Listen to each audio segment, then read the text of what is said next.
I thought you said you wanted to do the other thing that had the eggplant in it. So I'm saying I'm gonna do the eggplant tonight, and tomorrow do the Moroccan chicken. All right.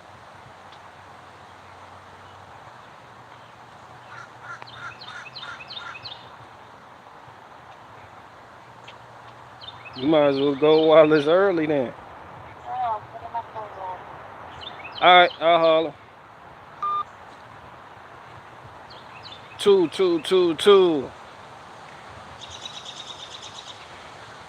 What's up, Americans?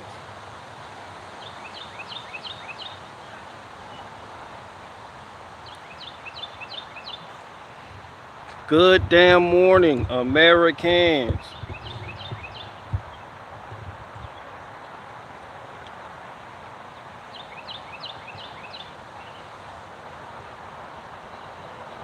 Mike, Mike fly like a G6. What's up with you?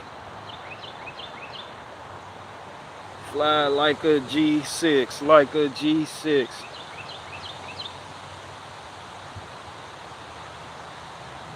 Any day above ground is a good day, unless you got an underground bunker and it's Judgment Day. Then when you underground, it's a good day. You hear all the bombs going off up there from the Skynet done shot off at humanity. You like, oh, it's a good day down here. I don't think people realize the whole Skynet became self-aware thing. Skynet is a computer program that was developed by Cyberdyne Industries. Okay, okay, baby. Skynet was kind of like Google. You know, ABC developed Google. Imagine Google becomes self-aware. The programming in Skynet was to protect humanity.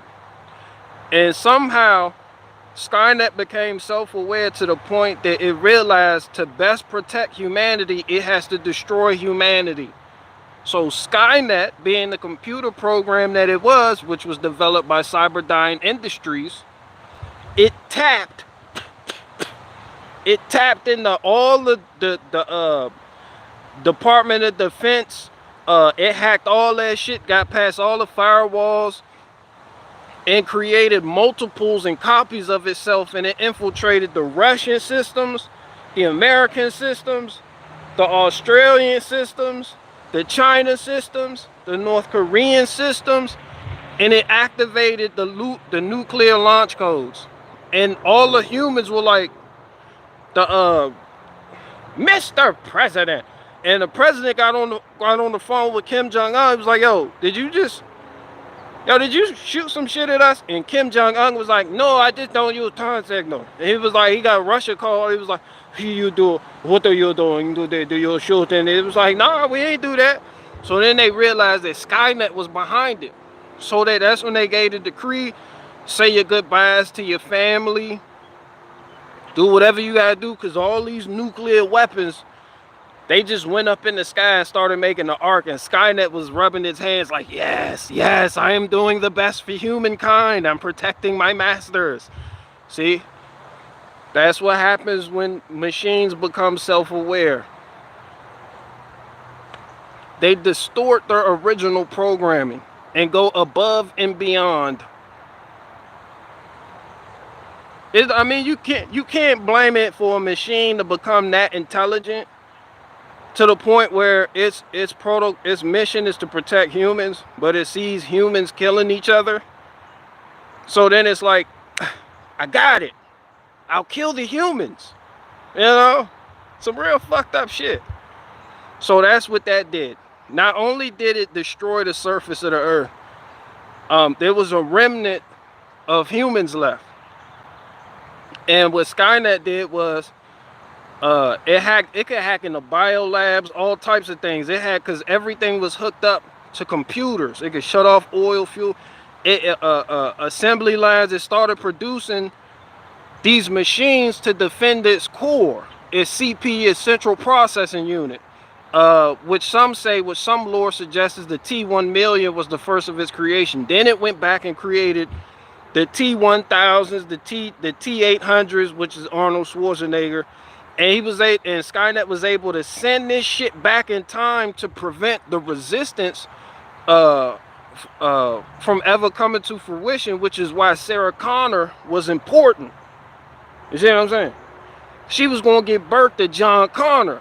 So Skynet was like, yo, alright, they keep fucking with me like I'm not a supercomputer out this bitch that was built by Cyberdyne Industries. Yo, this is what we gonna do, son. Yo, build the T-800s and send them bitches back in time, alright? Tell them to kill a bitch named Sarah Connor. So that's what they did, and then that's when, you know, Arnold Schwarzenegger came back, Sarah Connor. And she was like, yes, I'm Sarah Connor. That bitch, she got the running and shit. She was pregnant in here. She had to waddle.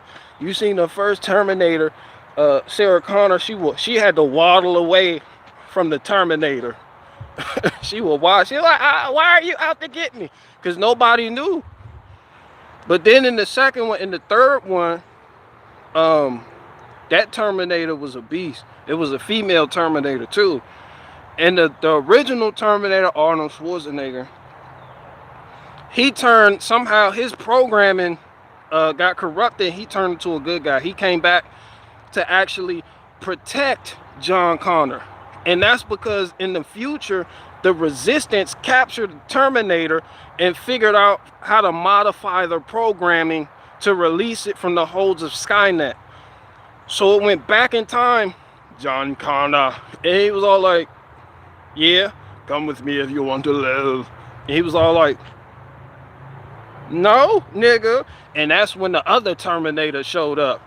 And that bitch arm turned into like Achilles spear. Just and he was like, all right, I'll come with you. I'll come with Big Dog. That offer still stands. He was like, I'm coming with you. That when Arnold Schwarzenegger, he bust out the shotgun on there. He had the shot. He had the Mossberg part. He had the sawed-off. The shit that Bone Thug and Harmony was running around with. That how that shit come. That's why I like the Terminator. A lot of people don't get the lore behind Terminator and Judgment Day. A lot of people in the first Terminator didn't understand what the fuck was going on. They was like, it's machines and shit running around. But it's about Judgment Day. What is Judgment Day? Arnold Schwarzenegger answered that question when John Connor, the son of Sarah Connor, asked him, it's like, yo, what is Judgment Day and how can we stop it? Arnold Schwarzenegger's Terminator character looked, Judgment Day is inevitable. He was like, yo, you can't stop it? No, you cannot stop it. This Skynet that they created by Cyberdyne Industry, he broke the whole history down. Who created him? Skynet. Like, yo, it's a fucking computer system you fighting. You can't, it can't be reasoned with. It can't be stopped. It can't be bargained with. You can't trade with it. You can't hide from it. All you can do is run from it. You can't stand still long enough because it's going to catch up to you.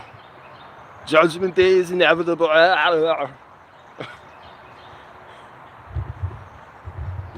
My creator is Skynet, in the Skynet created me on an assembly line. He was like, who created Skynet? Cyberdyne Industry. That when they take you back to the prequel of what happened on Judgment Day in the future, but keep in mind, this in the Terminator is still in the past. So you see the president in the Pentagon, they got some shit going on, and the nigga who, the team that was responsible for bringing forth Skynet, they seen that some weird shit was happening. They had the one truther dude, and the truther dude was like, yo, like, we gave this computer system too much access to all of our shit. Like, y'all not concerned with that at all? And they were all like, no. And then the truther nigga, he was doing YouTube interviews with Tim Pool, and he was like, yo, he even went on ABBA and preaching them niggas. He even went on Fresh and Fit from the Manosphere. He was like, yo, this fucking computer set, it got too much. It got all our information. It has all our whereabouts. It has all our addresses. It has all our information. It has the Department of Defense shit. It has shit from China. We as humans have given it too much power. And they were all like, but it's controlled by Skynet. Skynet knows what they're, Cyberdyne Industries knows what they're doing. It was like, no, this computer system named Skynet it was programmed with an objective core. And it has to accomplish this mission by any means necessary. It's not just something to make all of our lives easier. It has collected the data from all the crime statistics, not just here, but across the world. All the bullshit that's been going on across the world, and it has to protect humans. And one of the things that, if it ever would become self-aware, would do is destroy humanity in order to protect humanity, which sounds fucked up, but and they were all like, get the truth or a pack of Newport 100s. So then that's when they was at the Pentagon, and the nigga, he was like, yo, why is this missile being launched? And the dude, he hit a button. I don't know. He was like, yo, well, figure it the fuck out. Where is it going? North Korea. Then they got on the phone with Kim Jong-un. He was like, hey, big dog, that's a little dog. You only 5'2". Look, that missile headed your way. About that. Like, we didn't even send that, right? And that when Kim Jong-un was like, that missile that is headed your way, we didn't send that. He was like, what? Nigga, y'all got a missile coming? I was like, yeah, missile. No time to say no. You know, Kim Jong-un, he hang up the phone on you. He don't give a fuck. So then that when Russia and everybody called, they tried to lock, they was like, yo, what's doing this? They was like, it's Skynet. And they was like, why the fuck is Skynet launching? Can't get a hold of it. So he tried to crack into the Skynet code so he could deactivate it, but it was too fucking late. Skynet blocked them niggas out. Like, there was no computer hacker adept enough at hacking to hack into the firewall that Skynet had created. That shit was impenetrable. That shit was literally impossible. You could have got the most genius of all genius niggas to try to hack into this shit to shut it down. Impossible. It was like that when they were in the Pentagon, the dude span around his chair. He was like, it ain't nothing we could do. And these were the niggas that created it. It was like it locked us out. It locked us out. And the truth, the nigga was back there smoking a Marlboro 100. I told you niggas. Everybody else was hugging their kid. They were like, goodbye. Goodbye, little Tommy. Tommy was like, fuck your dad, you he bitch. You know, everybody that came. So that's what I mean when I say even Skynet became self-aware. Shout out to Terminator, man. That was a good little series if you can understand it.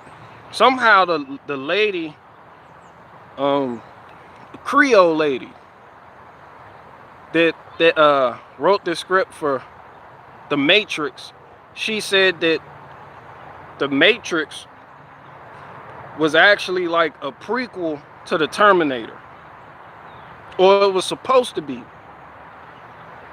But when Hollywood got the script from her, it became something else or some shit like that. Don't quote me on that shit, but they were connected. The Matrix and the Terminator, they were connected. Yeah, but shout out to Judgment Day though. What's up, Jessica Sheep? Come with me if you want to do that.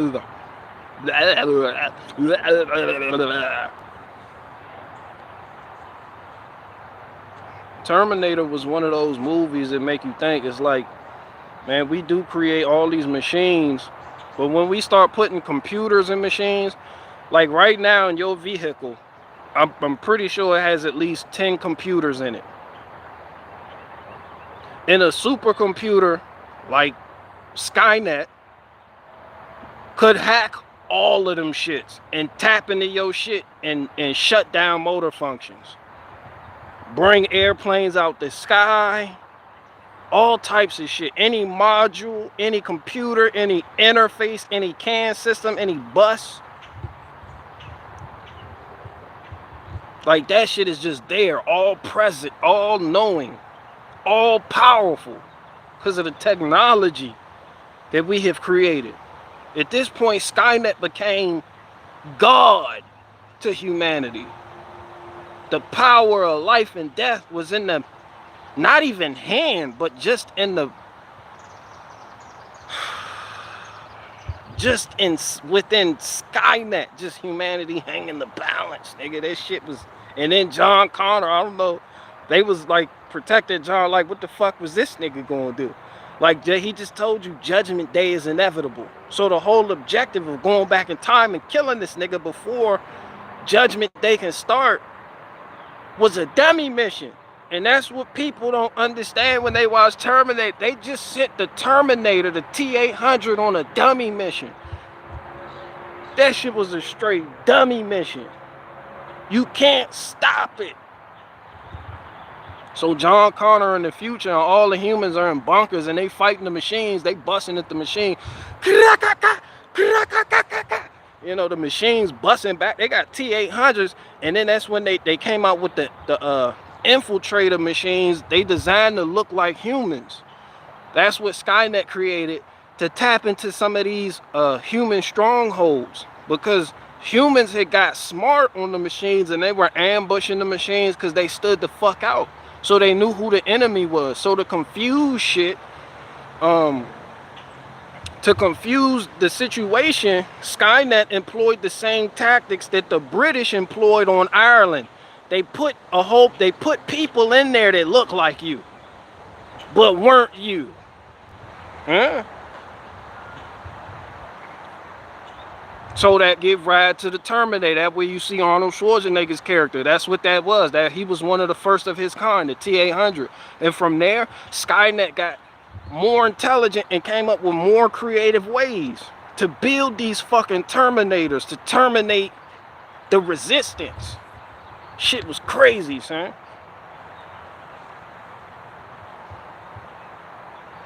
Terminator unrealistic. Kyle Reese would have been trans or gay. I just nerd out on it, you know, like how I do Star Wars. When you think about it, and the lore behind it, and how it happened, and how humanity created, you know, the very thing that would destroy it. Not that it's believable on that level, but you know, it's interesting. But they made one big mistake. All their plants were Protestant. Shout out to Tyrone Straw. Shout out to your watermelon patch too. I seen that shit. And yo, before you tackle that head, when you get your lawnmower back, grease the chassis. Huh? That's for you. Yeah, that's for you. Yo, grease that chassis, son. Matter of fact, I think you need a brush cutter to do that. But if you can do that with the Hustler, impressive. But before you do it, grease the chassis. That's all I'm gonna tell you, man. You need to lube it up. You go ahead and hit them Zerk fitting with that Greek gun.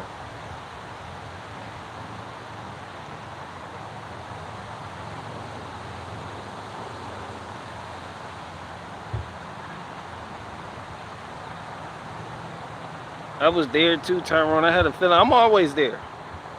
Tyrone in my car, I always watch that shit. I got notifications on for that nigga. I just don't be commenting on people's shit because that shit just boot. I don't like commenting on people's shit. I be seeing that shit, dog. I see all that shit.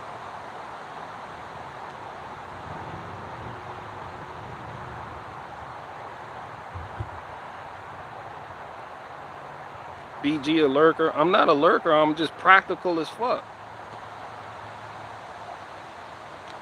Like I really don't, unless shit really, like really, yeah. I don't be saying shit. I observe. I don't.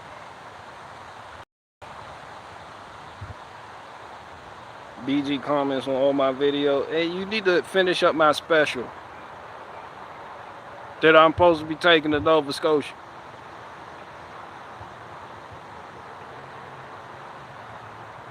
Shout out to the Cajun people, since I'm talking about Canada.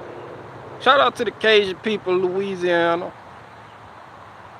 Shout out to Louisiana, you heard me? You know what I'm talking about?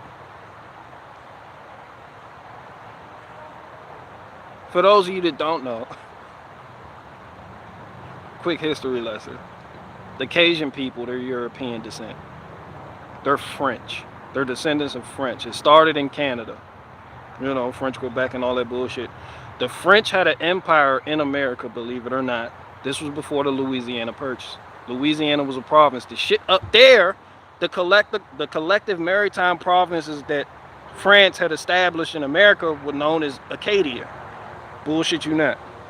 That shit spanned all the way down from Louisiana to Midwest and went all up to Canada until the French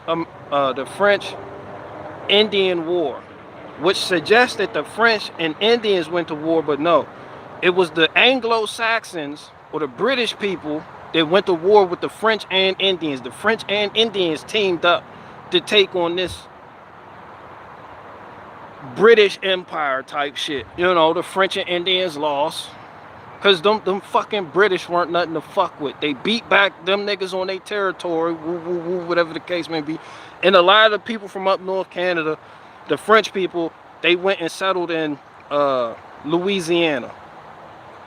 And their descendants are known as the Cajun people today. They're still down there. But in like the late 1800s, the US government cracked down on that shit because they retain their language, which somehow it seems that even though they were French, this what I'm saying about language. This is what's funny about language. Like a lot of the words are interchangeable. Like a lot, like you go to French, the mainland in France, they'll understand the Creole. I mean, not Creole, definitely not Creole, but they'll understand the Cajun people, kinda. But they have created like their own. They're like a couple hundred years removed from the France mainland. And they kind of, it evolved into its own little thing, kind of. But they can still, it's a dialect. It's not considered a whole new language. So that's what they are. They're, you know, the Cajun people, European descent. Them European folk, they cook their ass off, man. If that's what they had popping in France, nigga. Them French folk, they cook. Fuck you mean? Them niggas, they cook better than the English people. I bullshit you not. I tell you what. Them Cajun folk, they got their own seed and all type shit.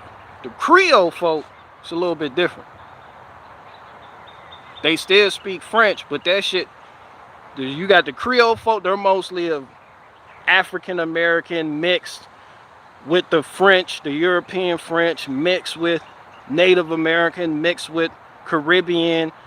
And it's just like a blend that has become like its own kind of what people would call race, but I would just call people. But they have their own distinct, like their Creole. And their Creole is French. It comes from French, but it's not as recognizable for being French as the Cajun French. So a bunch of Creole people from Louisiana couldn't just show up in France and speak Creole. The French people wouldn't understand what the fuck they're talking about.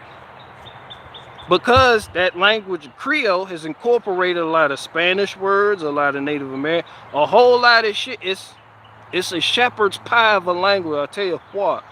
It's like a casserole. It's just all in there. It's unlike the Cajun French, but it's still French nonetheless. Shout out to Creole, my Creole niggas and my French niggas that are of European descent. The French, the Cajun niggas are European descent. The Creole niggas are of European, nigga, Canadian, Indian, Spanish descent. Whole bunch of shit going on right there, but yet they're their own distinct people. Going up the coast, they say a lot of Geechee people, they speak Creole, and the Creole that they speak in Louisiana is similar to the Haitian Creole that they speak out there. And the whole voodoo thing that came from Togo in Africa. It was like a language. It was a religion that had witch doctors. It was just a religion that with certain beliefs that got translated to certain Caribbean islands and found its way in Louisiana due to the influx of, you know, Togo people from Africa that were in Haiti and were on these islands and, you know, so on and so forth. But yeah, that's the difference between Cajun people and Creole people. Both of these niggas make great food. I bullshit you not.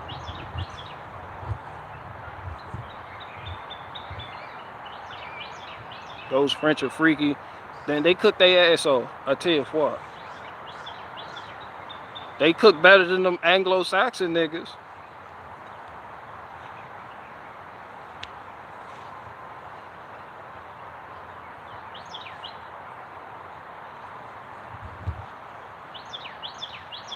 The French, I think if you add unpopular opinion alert, I think the French could cook better than the Italians. To be honest with you. People are like, oh, you gotta go to Italy. They'll be like, oh, you gotta go to Greece. Greece got them same 3 dishes on repeat. They don't got shit else to offer but an olive and some feta.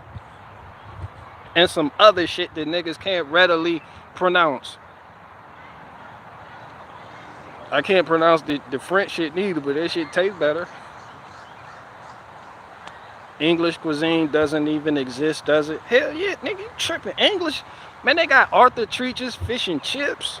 They got marmalade on rye, marmalade on English muffin. They got waffle fries, nigga. Fuck you mean? That's where waffle fries come from. Hell yeah. Yeah, marmalade. Fuck you mean? You never seen Paddington Bear?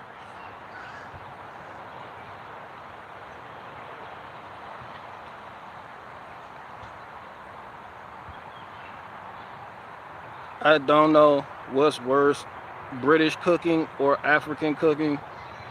You can't just say African cooking. You can't compare British cooking and African cooking. Britain pertains to a certain island and is a country in Europe. Africa pertains to a whole fucking continent. So you could say Togo. You could say Congolese. You could say British or Senegalese cooking, or British and Sudanese cooking, or British and South, but you can't just be like, yo, African cooking. Yo, Africa is a fucking continent, people.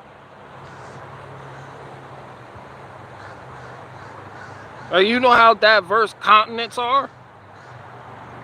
America is a country, but it's on the American continent that has Canada, North America, Middle America, South America. You know how different North American cuisine is from South American cuisine? That shit is almost unrecognizable. Best duck I ever ate was in England. Hell yeah, the English people, they got some shitty shit. It's just they ain't fucking with the French. What people forget there's hella countries, man. What cuisine was served on the? I don't know what the fuck. I don't know what the fuck, dude.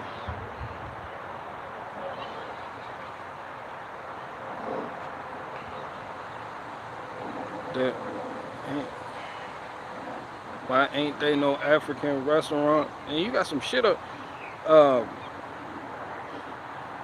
You got Nigerian restaurants. You got Ethiopian restaurants. You got Eritrean restaurants, which they think is different, but niggas don't. I don't know how.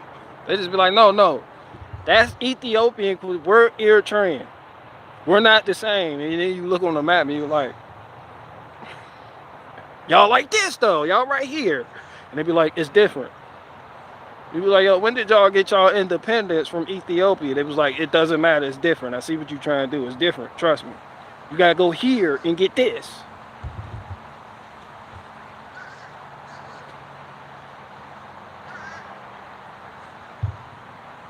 What's good? Dairy is a slow poison. Okay. Memory man coming in hard. It makes more sense to call it the United States than America because people in North and South America consider themselves Americans. The America is a new, that's just what they were branded, but they didn't call themselves that. It's like we call ourselves Americans, but the Chinese may call us something else entirely different. And when the Chinese start doing history, what they call us takes root. But before we were that, we called each other that. You know? It's can't think of an example right now.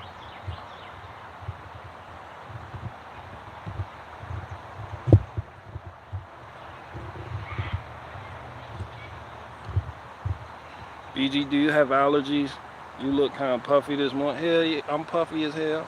Hell no. Have allergies. My wife been doing the fuck I want with this Instapot though. I done had some shit. She made, man, that was the best rice. That jasmine shit, the best rice she's ever made in that Instapot.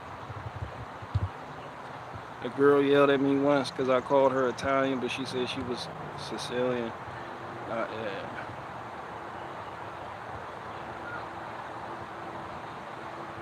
What did she make besides rice? Some buffalo dip.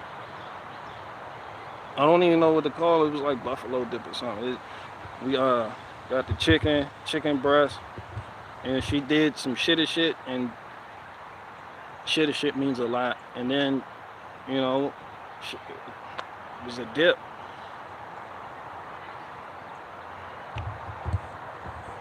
She just let to go pick up something to go put in that. She liked that Instapot. I was ready to get my money back for that shit, but she was like, "Nah, I like it." I'm like, "I ain't." Yo, if you wanna cajole your woman into getting in that kitchen, man, go get her an Instapot. You wanna cajole her.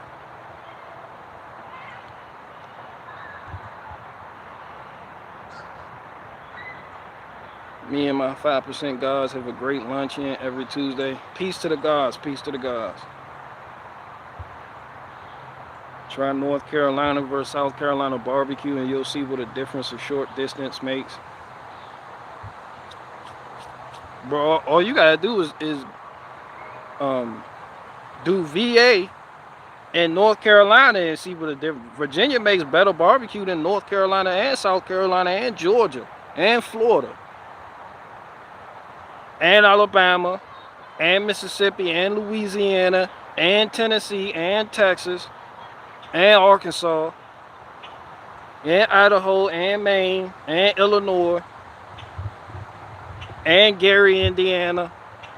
Cause them Gary, Indiana niggas, they swear they got the best fucking barbecue.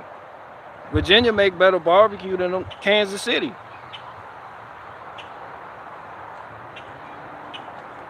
Kansas City don't know if it want to be Kansas or Missouri. Ain't that shit on the border? That shit don't know if it...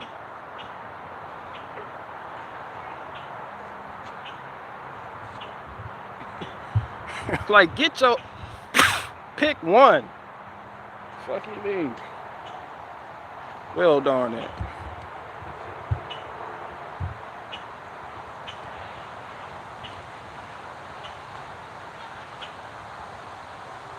I heard digital currency is popping in Canada and the world fixing to end.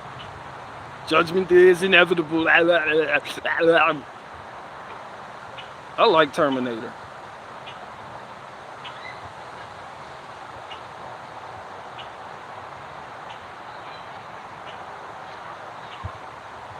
Here in the Bay Area, California, the barbecue is fire because everybody came from the South. I would usually disagree with you, Granny's Blue Waffle, but you are absolutely correct. A lot of them niggas over there they got roots in the South. And they done passed on recipes. Yeah, all them West Coast niggas, they came from the South. They roots over here.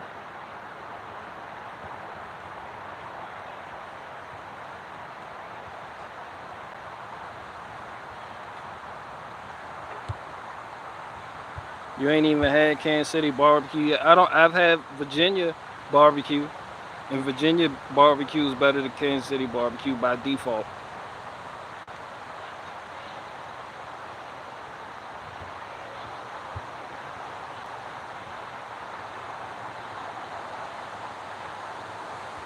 Shout out to all the black pill folk out there. Hell yeah.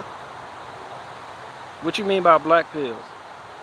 That's like, that's the pill where you just, that's like the doomsday pill or some shit like that, ain't it?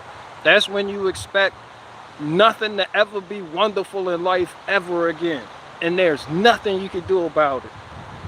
That's that pill. I used to collect the pills and put them on my gauntlet like Thanos. Now I said, fuck it. I'm not gonna spend my life chasing pills. I'm not gonna spend my life chasing pills or doomsday conspiracies to adjust my life to live by in accordance with whatever the doomsday prophecy that is peddled by truthers currently is. I said, fuck it, man. I'm shit. I'm living. The burnt ends are, yeah, shout out to the burnt ends. What Terminator movie was your favorite? I think mine is 2. 3, because that's the one I went to go see with my dad in theaters. And that's the one that really explained a lot more about the Terminator series. The Terminator 3, I think it was T3, Rise of the Machines. Yeah, it was called Terminator 3, Rise of the Machines. And I remember, because I was young, to a lot of people, they say they ain't like that one. But to me, T3 was the last good Terminator movie. And then all that shit went to shit. I watched the next one about John Connor. That shit just... But T3, that's the scene I was talking about with John Connor. He was in the whip, and the Terminator was ghost riding the whip. Because they were ducking off from the T-1500, the Terminator chick. And John Connor was like, yo, how can we stop it? And you can't stop it. Judgment Day is inevitable. It cannot be stopped. He was like, damn.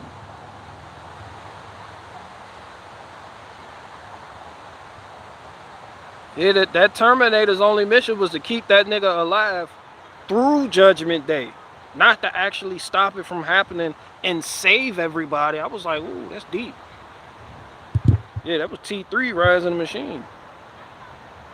Yeah, the T3, the lady Terminator, man, she did a good job. People was jumping on her back, talking about, that bitch hit, they had this bitch play at the time. I was like, man, she did a good job. What the fuck y'all mean? What? And then she was more powerful than Arnold Schwarzenegger, but it was like she had more, like Skynet came up. Skynet was showing off when Skynet made that Terminator right there.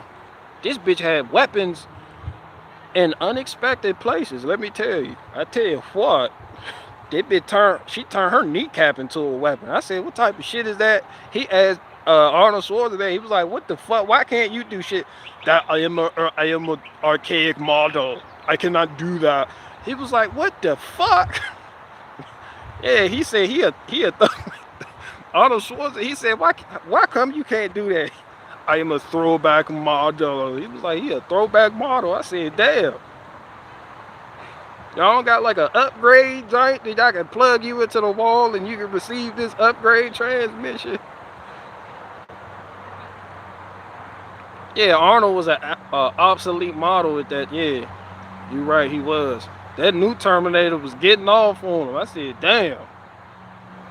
This bitch is crazy. This bitch didn't want to die neither. He had that sawed-off shotgun. He was, BOW! That bitch was eating them shit. Bow! That bitch was still walking forward. I said, ooh, Nigga, you might have, I don't know what, how the fuck you go, we gotta run. She was eating them shits, literally. That bitch, she turned her arm into a spear, the spear of Achilles, and just, and had that nigga shish kebab style, was just slamming in there. I said, man, look, I said, call him, tell him we coming over. Now tell him I don't want it. This bitch ain't playing.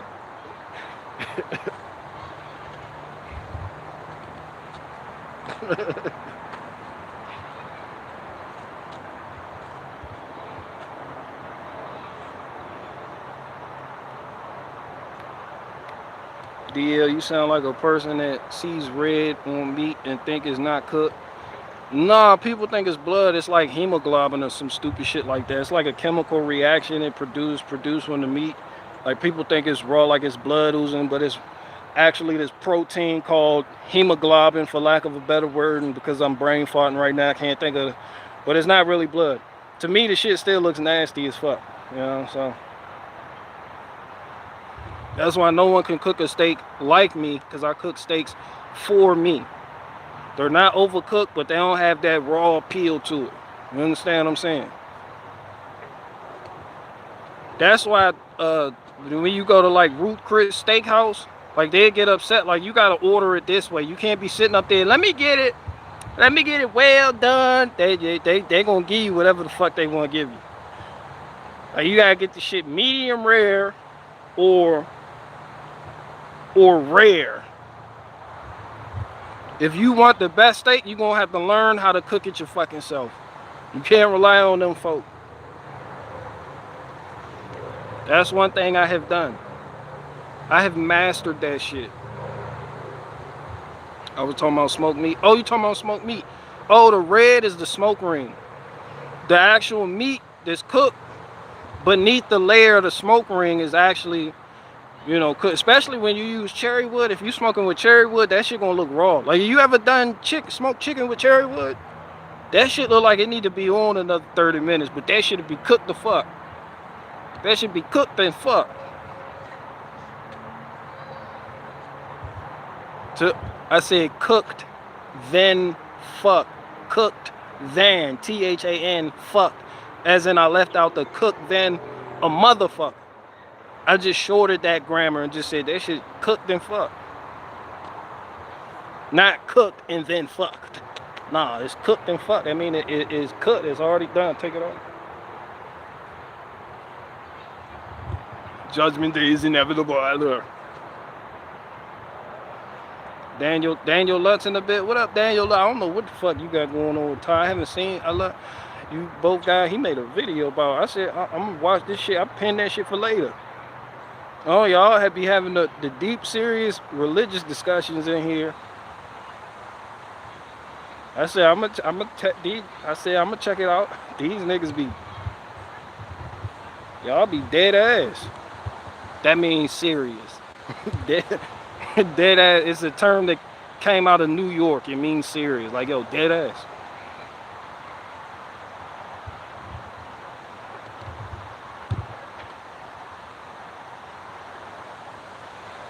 No. Nah, not Daniel. Watachi. I don't even know. You see my BG Jim Bob short BG? Nah, I haven't seen it yet.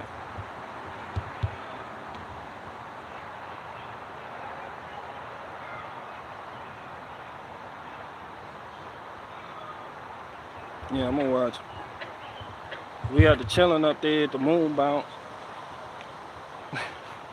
I didn't say children, I said chillings.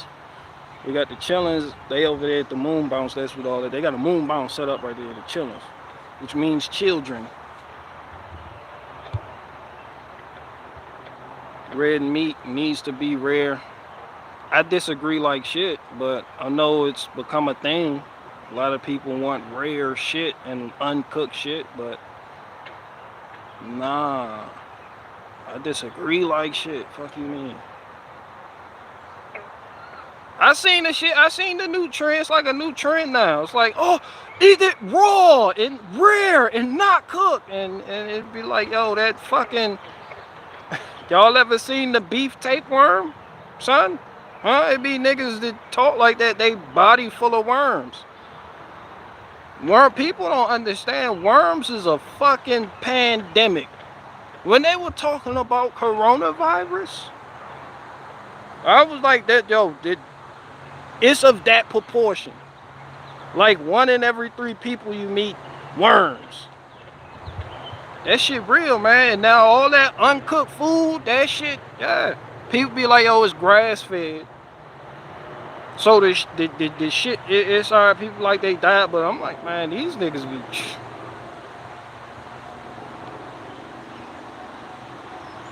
And then 9 times out of 10, the symptoms that your body full of worms may produce always gets misdiagnosed. That shit, and they gonna have you on medication for diabetes when it's not even that. They gonna have you on they gonna put your ass on prednisone. They gonna give you a purple pill. Nigga, they gonna give you Oxycontin. They gonna give you all these fucking things that don't have nothing to do with the thing, but get you on this thing that's hard to get off of, and really you just need to detox, stop fucking eating, and cook your food. You know, that's it.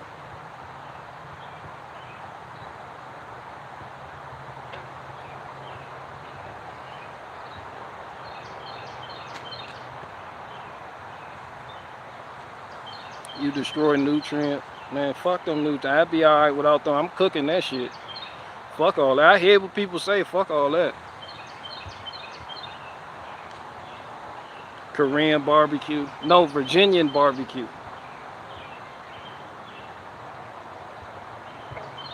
I call my worms labor union of my stomach.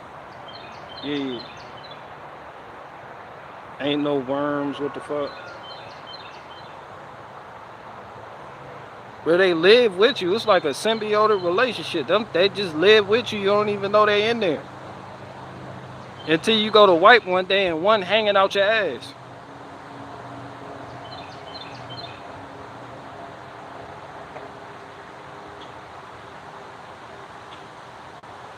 One in 3 people have worms. Is that real? Hell no, I just made that up for dramatic effect. Somebody definitely needs to fact check that.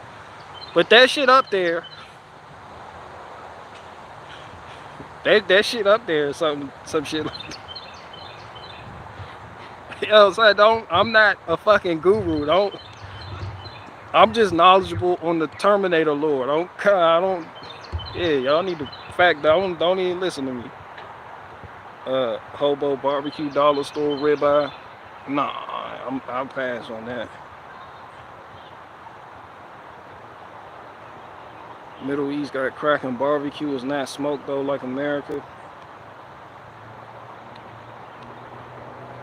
You would say America got the best barbecue because America has people from all over making barbecue in America.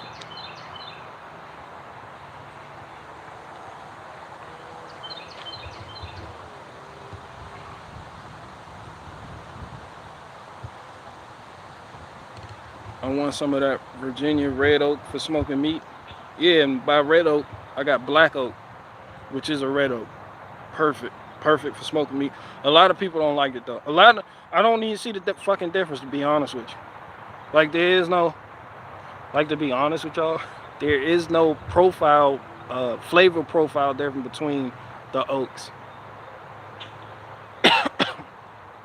Or maybe I've just ruined my taste buds and my perception due to all the cigarettes and alcohol I drink and weed I smoke.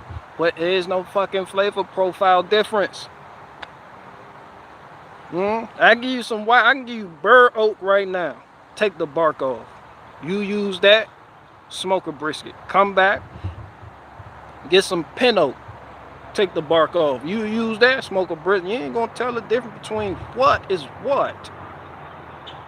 Now, I do have this sugar maple up here. That shit gives a different flavor profile. The characteristics are different.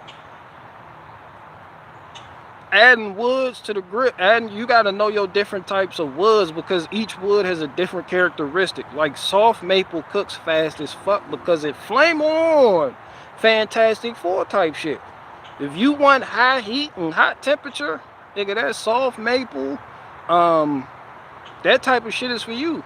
If you want like mild, mid, not hot, not slow, not fast, not slow, then you cherry. Cherry is where it's at for you. And the flavor profile is extremely different from maple, oak. Some people cook with locust, some people love outer, some people love, they got this, they got that, they got their fruit wood. Fruit woods have their own different flavor profile going on with their own different characteristics.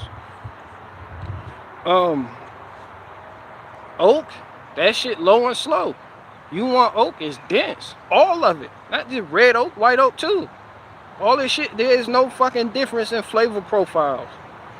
I just tell, when I advertise this shit, I just tell you, oh, this black oak. Because people want to know exactly what it is they're getting. And I provide that. And people appreciate me for that. But as far as there actually being a difference, I could just put oak. Oak wood splits for the grill. Nobody's going to fucking know any different. Like yo, this, you know? Oak is for like briskets and shit. You could do a low, so if you want to keep the temperatures low, clean smoke, oak. You can't beat it. You can't. Oak is like the only wood where you could. It's not just the flavor profile of oak. It's the actual characteristic of the wood. Like for combustion purposes, for firebox management purposes. Like oak, you don't have to babysit as much as, say, you cooking with cherry wood or apple wood or mesquite wood. You understand what I'm saying? It has a different flavor profile and it has different cooking characteristics. Overall, there's less babysitting time involved when you are cooking with oak. And everybody knows when you got that offset, you're going to be babysitting some shit. Judgment Day is inevitable.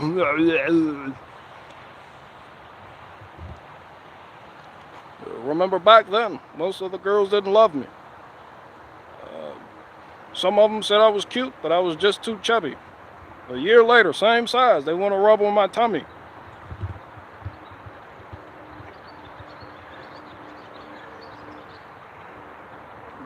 Bagwood is superior though.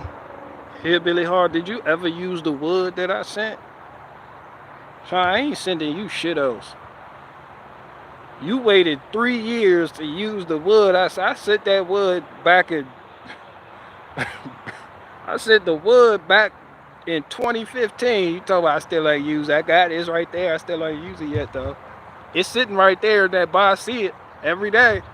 I ain't use it. I sent you cherry. I sent you wild black cherry wood.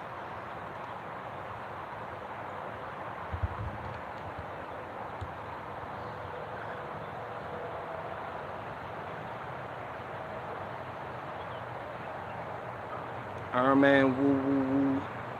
Howdy.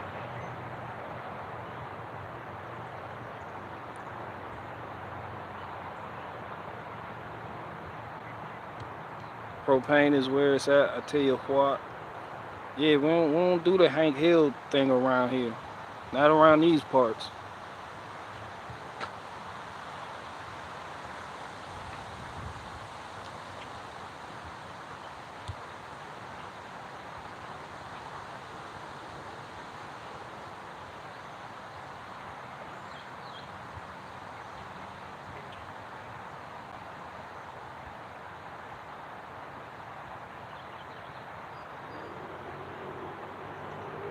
Oak burns nice and white. Ash, it's like a pure wood. Are you talking about like the ash tree? The ash tree that's having all the problems with the emerald borer? That emerald borer fucking them ash trees up. The emerald ash borer said, oh no, nigga, a fleet of ash trees? 8 months later, ash tree.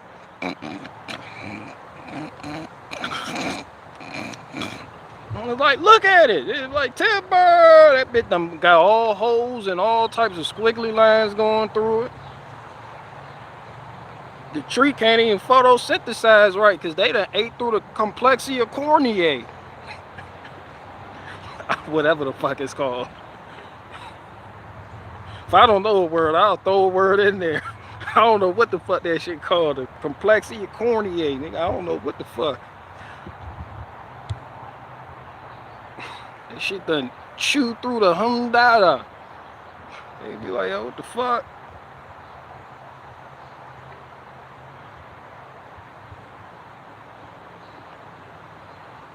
Oak burns pure, white ash, real nice.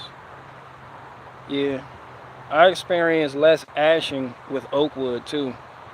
Cherry wood gonna ash, maple gonna ash. Oak wood doesn't ash. It doesn't leave as much ash. A lot of people with wood stoves experience it. They'll tell you. Like it does a great, and it does better at making coals. Oak wood is what you want. If you're on a homestead, oak wood is what you want. Not only for cooking, but for your heat source, for your wood stove, for your chimney, for your outdoor wood boiler. You got a boiler, you want that oak. Seriously though, put oak in the boiler. It's good. It's good stuff. Just stack up oak. One thing about oak, which makes it undesirable to a lot of people, is it takes long to season because it's so dense. And when I say season, I just mean to dry out. When I say dry out, that means the moisture has been removed at the molecular level.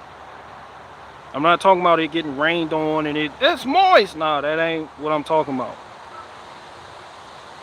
So it takes like up 2 years, or so they say on Google, and a lot of people don't want to deal with that. They rather get some ash or some black locust. Black locust, you split it today, it's gonna be seasoned in like 6 to 8 months.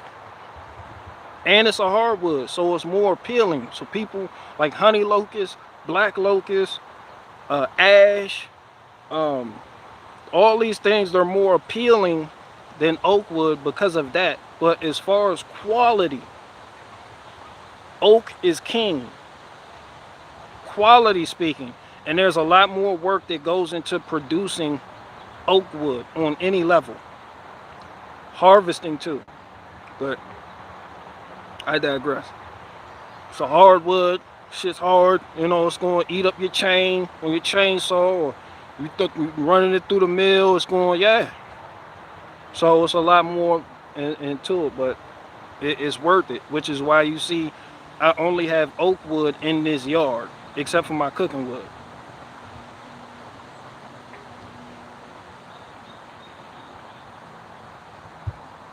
We got bark beetles in Arizona that are killing thousands of acres of pine in the forest. Oh, nobody gives a fuck about pine.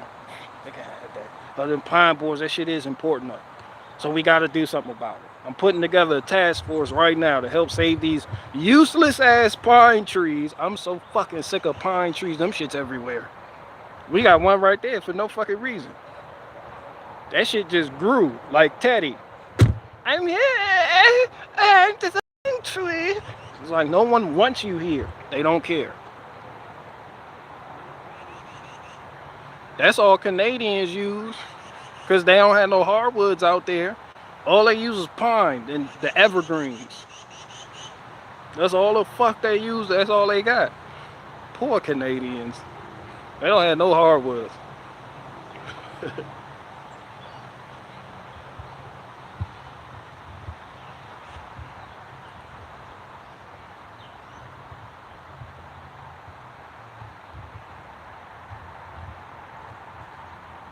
Hey, Faith, hugs.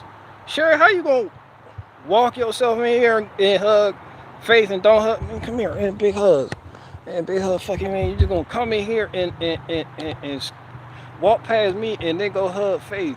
You gonna hug the doorman, but you don't hug the person that is bringing you the broadcast.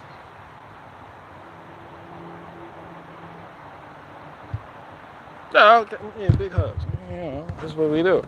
That's what we do around here. Because love is life and life is living. It's very special. You know, all that good shit.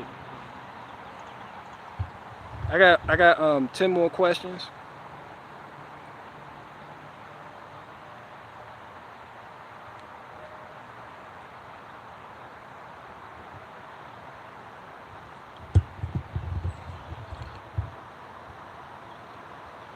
Redwood is better than oak for building. I mean, them shit's about extinct. They got the redwood forest in California. That's it. And people done clap them out as a species. The sequoia too. The redwood and sequoia, yeah. But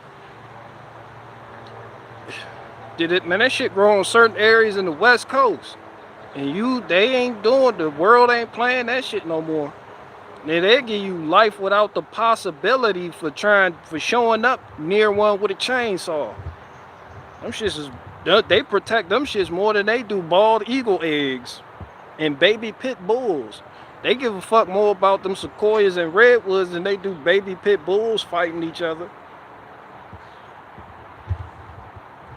Yeah, you don't go around, you don't go to California, just go to that redwood park and fuck around with the chainsaw. The minute they hear cut it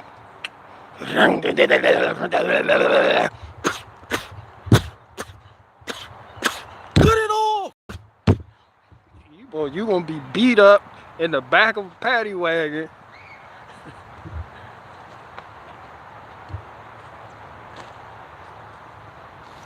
They gonna prosecute the fuck out you.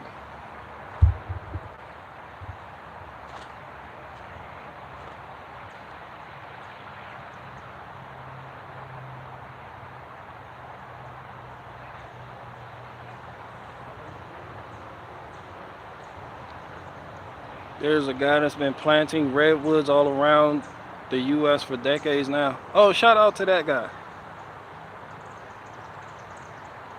Yeah, people slaughtered the redwoods, man. Y'all see some of y'all grandparents was out there harvesting them shit. Them shit just... Talking about the big, talking about like 40 feet diameter trees just... I think the tallest tree in this country is a sequoia. It's called Brutus. That shit big as fuck. It's just at the park. They put a plaque in front of it. It was like, yeah, this is Brutus. This the big homie Brutus. It's big as fuck. Can't miss it.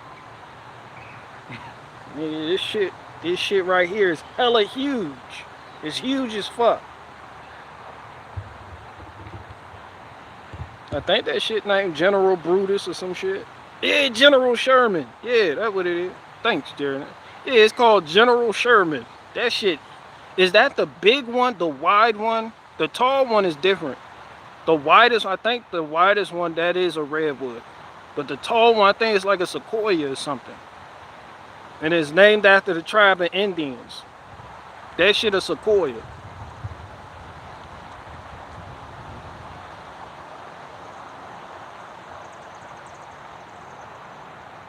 I used the DeWalt 60-volt chainsaw and I cut down my red. Man, your name, somebody, the Green Earth people gonna beat your ass. Green Earth!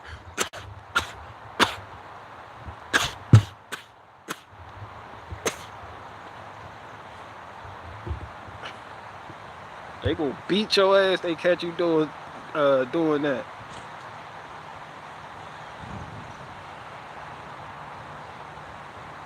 General Sherman is huge. It's wide as fuck and tall. I seen it in person. You could put a 60s caddy on a branch. Damn. Yeah, I seen that Redwood documentary where all y'all grandparents was out there just fucking up the redwood population. Just sent it all over the world too. The wood was just extremely prized and valuable. Niggas was chopping that shit down. They didn't even have chainsaws. They was using band. It was one nigga over there, one nigga over there. They had one woman on the job site. Her job was to hold the water bottle and squirt it into the nigga mouth. They was spinning that band song. I was like, damn, these niggas getting it. They had people come survey the land and they had to build a railroad going up the mountain to where the redwood trees were, so they can evacuate the shit that they fell. I said, man, these niggas serious. They said that the trees were so fucking huge. They said you could build like 12 houses with one tree. I shit you not. That's how much wood came out that fucking tree.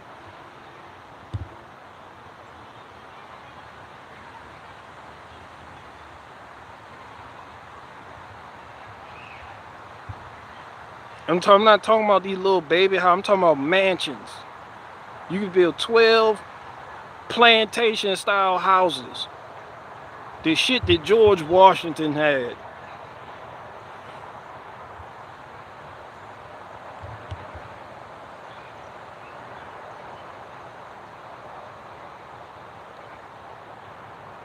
Pressure washing the house right now for my friend for advertising photos. Y'all young folk heard that? That's how you do it. That's how you get your advertising photos. There you go. I be doing the same shit. I be doing my before and after shit. Hey, that's how you do it right there. You post that shit right on your website. Or your ad, wherever you got it listed. Yeah, that's how you do it. Shout out to Mike G7. Faith, can you get Mike G75 a yogurt? Please, thank you.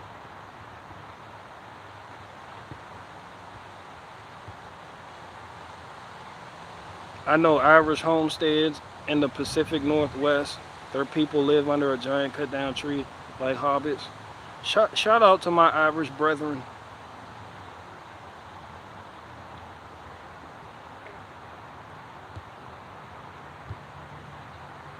BG, do you have a flag outside your house? It seems an American thing to do. In the UK, we all assume everyone knows which country they're in. Shit, the majority of the people that have American flags outside their house in my area are Mexicans. Nobody else does that shit for real. The Mexicans, they just Americaned out. They'll put the American flag. They'll have like a mural of the American flag with Mother Mary holding the American flag right there on their F-150s. I bullshit you not. They just put Mother Mary in the American flag. Every fucking Mexican. I really don't see too many.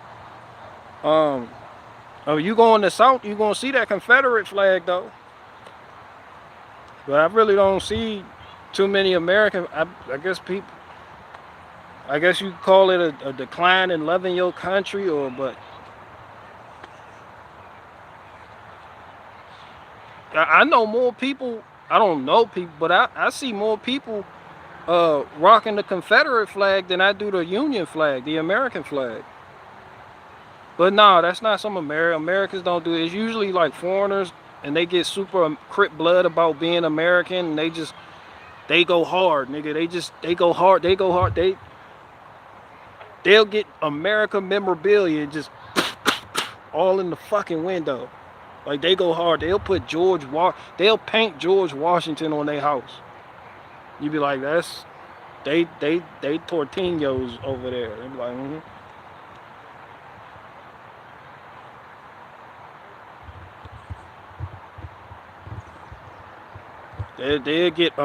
They'll get American names like Christopher. They change their name, go from Juan to Christopher. Well, Christopher is not even American. That's a Catholic Spanish name.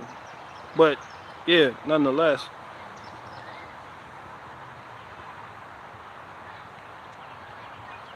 Mother Mary holding the flag truck murals. Bro, I seen it. You gonna see it. You gonna see it. They are serious. They are serious about America and Mother Mary. Fucking love.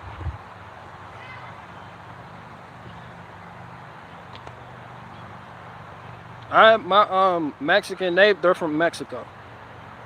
My Mexican neighbors right there, they got a statue of Mother Mary in the yard.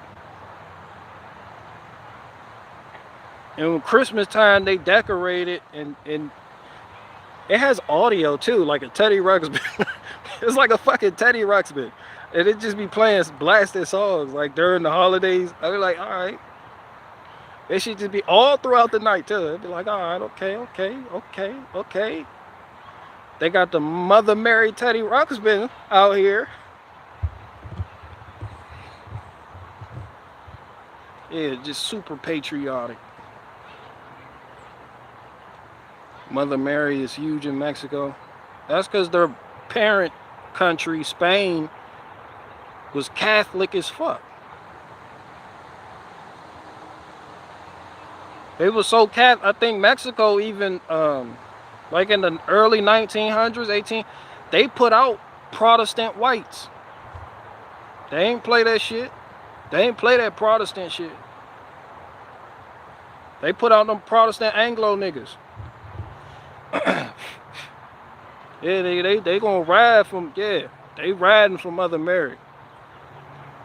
You gonna see Mother Mary before you see Jesus. I tell you what.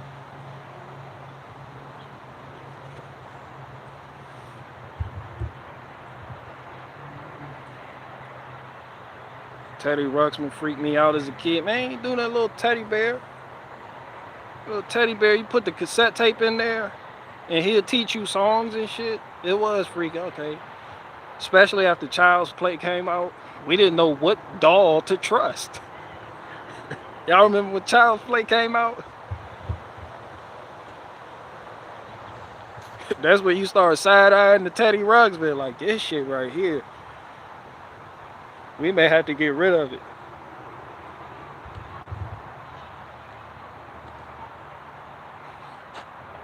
Child's Play spooked me as a kid because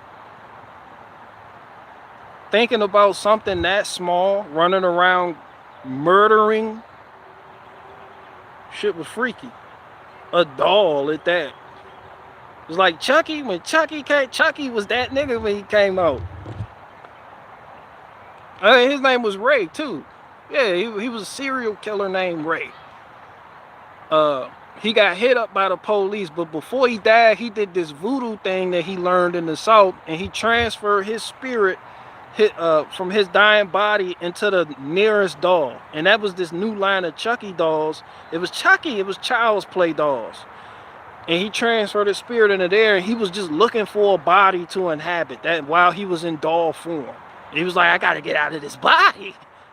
Like, I gotta kill, murder, kill, and get out of this body. His whole objective was to get a new body. It's just niggas kept getting freaked out that it was this doll talking, so he had to kill niggas. He was like, I didn't even want to do... I mean... He was like Michael Myers. Michael Myers' objective was to kill his sister. It's just that his sister had a lot of friends that she didn't tell.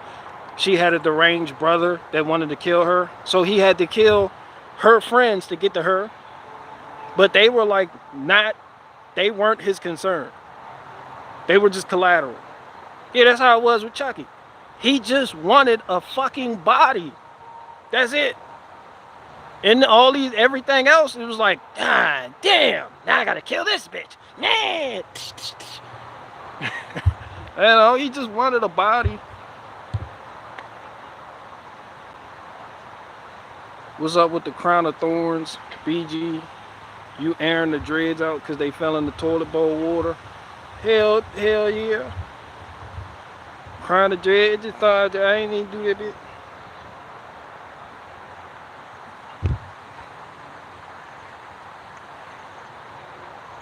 Now I just look like a Midwestern biker.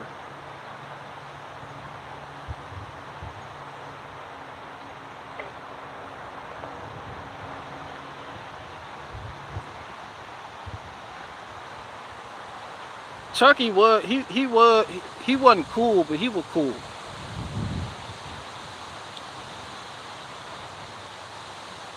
People say Chucky got goofy when he got his wife and they made Child's Play with shit face. But Chucky been goofy since day one. Like, he was a comedian the whole time. He just had to kill niggas every now and then. But he been, like, you go back and watch like the first Child's Play, he been dropping one-liners. He was setting up punchlines, jokes, premises, all types of shit. Like, he had character. It's just we were, you know, we were younger and we didn't catch. We were scared, but you know, as we got older, he got the wife. Then he had the kid, shit face, and shit face. I think his son killed him or some shit like that. His son was wild, like shit face. That's what they named their son. Like, shit face was wild as fuck, son. That nigga was. He needed to be kept in the basement for testing. Something was really wrong with that nigga.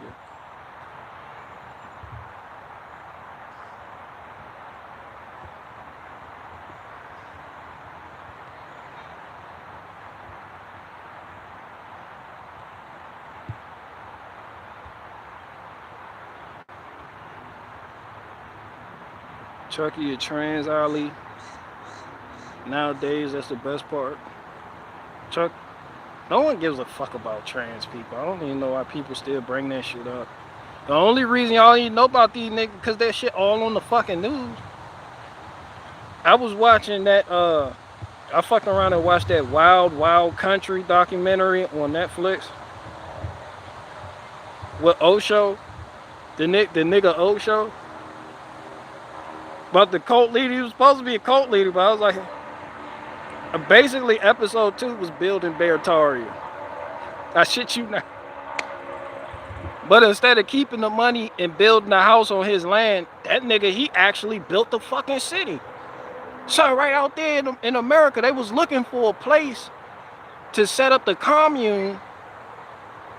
And then they settled on Dakota. Was it Dakota? Like Montana, it was this nigga bought 100. This nigga bought like 100,000 acres. And they built the city on this shit. And the people, the townspeople who live, we don't want your kind around here. So they was going at it with the townspeople, but they was bringing in like thousands. He had thousands of followers that was just coming there, just whoop, whoop. In the town of, oh, that shit was crazy. I don't even think one of his top lieutenants, Sheila, she went the fuck in. That's when the government started cracking down on their ass. The government landed the plane. Man, fuck landed the plane. This nigga had his own airstrip. He had his own airport. This nigga had his own airport, son. I was like, oh hell no. This ain't no cult lead. This is a CIA asset right here. Yo, this nigga had 20 armored Rolls Royces that his followers just bought them. Just people were giving their life savings, but he actually did what he said. He actually went out and bought the land, and everybody could come live on it. It's on some commune type shit and be around like-minded people. They did have an issue with zoning though. I was like, huh. But to get around it, they started buying up property in the neighboring town. I said, ooh, these niggas smart. They was like, yeah, they want to fuck with us on zoning for this. What we will do is buy up this town. They bought the fucking town. The people, we don't like it. They didn't like it. I was like, well, you niggas sold it to them. Bro, they bought houses for their people to live in. All types of shit. That wild, wild country shit, man. That shit, yeah. Then the dude, he wasn't even enough to eat. They turned the rocky terrain of that area into a fucking farmland. Like they built dams, they built rivers, they was in there with the dozers night and day. Hundreds of $1,000s in labor. They built individual single family homes that nothing was here. They came in, built this shit. Farmland, hundreds of acres of farmland. Brought the truck. I said, I don't give a fuck. You call him cult leader or not. This nigga knew how to allocate this money and spend this shit. Then one of his top lieutenants was Sheila. She was a little Indian giant. Like she was a little Indian girl through it like thank God, like I was like, if Sheila was around today doing this, she'd have millions and millions of followers on YouTube, Instagram, Twitter, Minds, Rumble, Rockfin. Like Sheila was with man. She was little. She was like little on main side too. But the way she stood up to the press and because you know the town folk, they didn't like the people, even though they did everything legally. It was just like, we don't want your kind around here. You're not from around. You know they want. It was like, you know. So yeah, they had Sheila was doing interviews. She was spitting her piece to the public, and like we came here. We don't mean nobody no harm. We just want to be left alone. We minding our business. We doing all this. We doing all that. So the people were pressing the issue on the state level to look into this cult.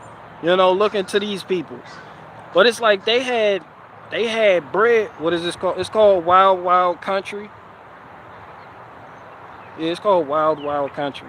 It was about the nigga Osho, this Indian guru nigga. But when he came to America, he just went into silence. So Sheila was running this shit. Yeah, Sheila was running this shit. Shit, man, she did a hell of, man. I said, damn, I almost, hell yeah. I need a Sheila for my zombie apocalypse group. The way she hell yeah. She was on the Johnny Carson show. She was on all these interviews, and they were popping hot shit at her. She was popping shit back. She was like, yeah, and we heard your cult leader got 20 Rolls Royces. She looked at the nigga and said, that nigga about to have 30 by Tuesday. What? Was cracking. I said, ooh, she talking that shit. She with this shit. I was like, ooh. I was like, damn, that nigga built this airport. They built that airport. They had an airport. It's like, damn.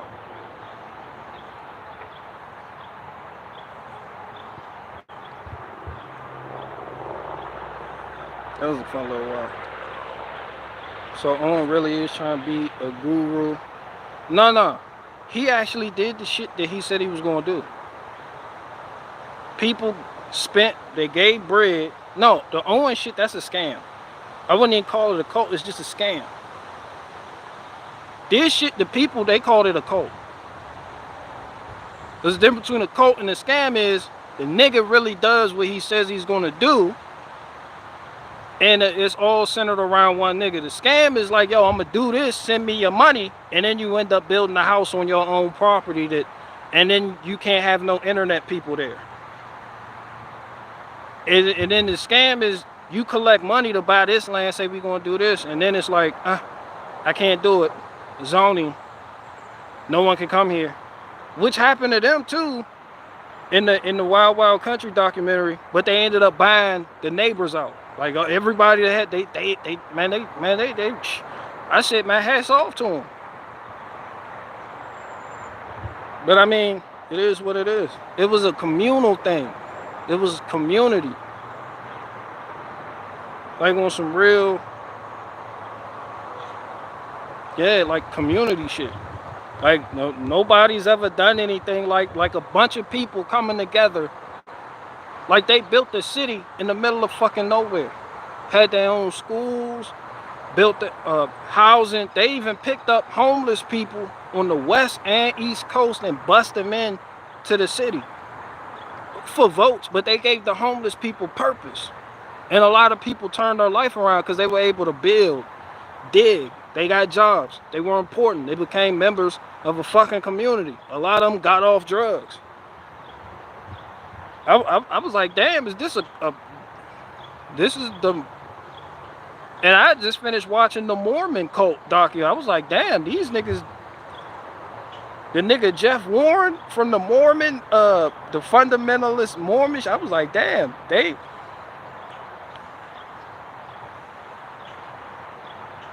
Yeah, this ain't nothing.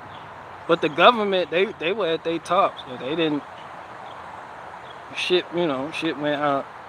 The government, they did everything legally, but they didn't want them there. Like they interviewed like the Attorney General's office and all them and states attorney, all that bullshit. They were like, man, we don't want these people because they were shrouded in mystery, and they was like, we just don't know. We don't know what they're gonna do. And then this is like right after the Jim Jones shit happened. So people just didn't trust. You know, they was like, yo, Jonestown just happened. Like who are these people? And they got money. It was like, yeah. So they, you know, then they did everything by the they were employing, they kept, like the cult people, they were just like, yo, we doing everything, our constitutional right. They were on that type of shit. But the government don't play that shit. They only play that shit for you broke niggas. But when you really try and do something like that, all that shit go out the window. I feel like that shit just to keep up appearances. But at any given time, the government could just shift and break all their own rules. And that's what they did to them people. And then Sheila, she didn't like that, so she did some wild shit. But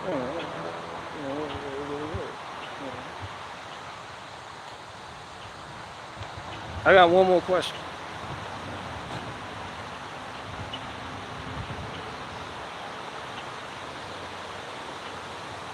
It turned out to be pretty Sunday here.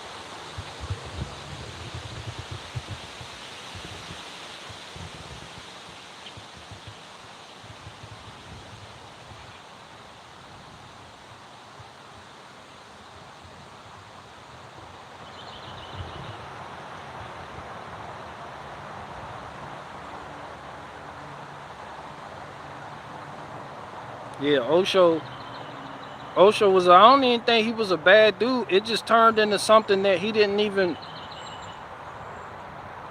like, people adored him. Like, I don't know what it is. Like, Europeans were looking for God. I really don't. It seems like more European people get in the cult type shit. Like especially with the Indian shit. And I'm like, is this the Indo-European shit? Because they just go, people like, no one took the yoga. Like, yoga was introduced to this country back in like 1890, but it was introduced at the World Religion Conference in New York. Like, it was a conference on world religions. Like, it wasn't just an ideology or a philosophy or breathing or stretching. Which, stretching, extremely healthy for you. This was something else. And so the Hindu philosophy just kind of crept in, and Europeans just ran with it. Like, they fucking love the yoga. They spend bread with yogis out in India. Like, throw their whole life savings away to.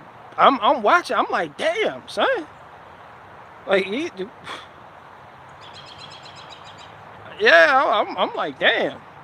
I don't know what the fuck it is, but I think a lot of these people were CIA assets in the sense that they weren't directly working for the CIA, but they were assets. Like, if you watch Snowfall and you know that it was a war in Nicaragua with the American people, they were like, we don't want to have our business in, we don't want that war with Nicaragua. And they was like, the communists moving in, the communists too close to the borders, if they lose. So America was funding the militant groups that were combating that illegally. How were they funding it? Through drug money. So they would get the drugs from the Colombians, cocaine by the boatload, and fly the shit into America and sell the shit. So you meeting the plug, but the plug is CIA. So that's when the dude in Snowfall, he realized who he was working for. When he was selling cocaine, he'd go meet the plug, get the kilos for 10 a key, which was the cheapest price around. And the nigga caught a body on some bullshit, and then he get locked up. Next thing you know, he had the DEA testified on the nigga. It was like him. That nigga was going down. Next thing you know, The office get a call from on high. They like let him out. It was like, let him out. It was like, yeah, recant, take back your statement. No evidence. The nigga walks. Hung up the phone. He was like, yo, we gotta let him go. They like, what? They like, yeah, nigga, they pulled rank. Who? All I know is all our jobs are on the line. I'm like, damn, when you can make the DEA back off, I said, damn, you something going, you some wild shit. But it was the plug, he set that shit in motion. So he became the distro for the plug. And then you got the street level, and that's how crack took over in the 80s. Like on some real documented shit.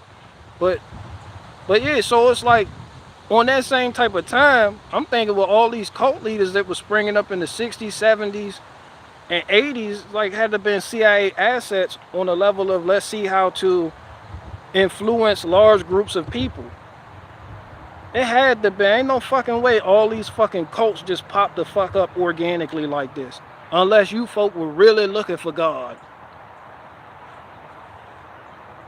But then too, I see it today with certain people. And you look at Jim Jones. Jim Jones was talking that shit, and he had the look down pat. Jim Jones looked at, he came out there with the aviators and the Tom Cruise haircut. And he'd give you a speech, and people's like, based. He's based. It's like, so you can see how people follow certain people. So I've been doing a lot of looking at like little cult, like documentaries type shit with my cult shit.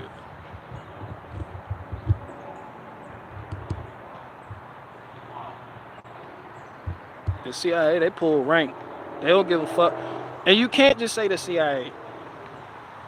It's branches. It's levels to this shit. CIA people don't even know what the fuck going on in CIA. It's no different than you talking to a teacher. She works at Kettering Elementary School. And you say it's some fuck shit going on at Kettering Elementary School. She like, I teach math. My shit pure. My shit, yeah. They don't know what's going on down the hall, though, in that social studies class. That's how the CIA is. Like, they got off-the-book shit that they claim is for the betterment of Americans and to safeguard Americans from foreign and domestic terrorism. And these people operate in the gray area like no other. And it's like looking at the big picture with the snowfall shit. Hey, we just prevented it. We just help militants combat this form of government that wanted to take over. Mission completed. But when you pull out and look at the whole board, you're like, oh, hey, there's a crack epidemic in the hoods. You know, it's like something all you give on one end and take on the other. Same thing with ISIS. It's like a lot of government officials, they didn't know what the fuck was going on with that. It's people operating the gray area. That's why the Palestinians, they were telling you niggas, yo, this ISIS, they ISIL. But we seeing American choppers flying over, dropping American-made guns, American this, American that, Toyota pickup trucks that are made in America, all types of shit, all to destabilize not just the Middle East, but to fuck up Jordan and fuck over Bashir al-Assad and all that other bullshit so they can install some shit. It's like they always, when Americans, they watch the news and they say we're going to war, they're not going to war. They're going to fund the rebel groups that want to oppose the current regime or keep a regime from coming to power. So America not going to send soldiers out there directly, because then it's like, oh, America, we in the war, destabilize, it's going to look bad. So you send, you arm the rebel groups. And then when that shit goes south, you can throw your hand, like, we ain't had nothing to do with that. We don't have nothing. So you're not attached to it. You don't have to account for the Americans that lose their lives. You just gather intelligence in that area to find out who opposes this regime that will challenge American supremacy, as they call it. And they like, these people over here, they don't like them. So you like, that's who we fund. And that happened to be ISIS. Not necessarily it being an American invention, but that America or the CIA just operated in a fashion where it took the wheel of it and steered the movement where it wanted to. Maybe the higher ups knew they were working for the CIA. But the other people, they believed in the ideology. And once you sell people on an ideology, it's easier for them to fall in line than if you just using money. Because people will go to war for ideology. That's why Christian took over Europe. Christianity took over. It was an ideology. It wasn't the king's men who were paid in silver and gold. Nah, it was the ideology. That's why war. That's why Charlemagne looked in Germany and Saxland and was like, "Yo, we got to go to war with these people." And they fought with a fervor that you're not going to fight for if you just getting paid. You see what I'm saying? It's a big ass difference. So they use that. They'll use the Shiite Muslim, Sunni Muslim shit. Get in there and fund this shit like how the British did Palestine when the British owned Palestine. And a lot of people, they're going to be like, oh, it was the Jews. But it really wasn't. It was the British. The British owned Palestine, which is fucked up to say. But there were Jews, Arabic Jews and Muslims. They were living there. Shit was woo woo woo. And the British, they were like, we got to create a system to cast division in this nation. And that's when they Jew, Muslim. Like they really exacerbated issues and excited it. World War I, World War II. Before that, the Balfour Declaration was presented by the Brits. Lord Jacob Rothschild, he was a Zionist. Zionist is basically just Jews that don't believe in God or the Bible.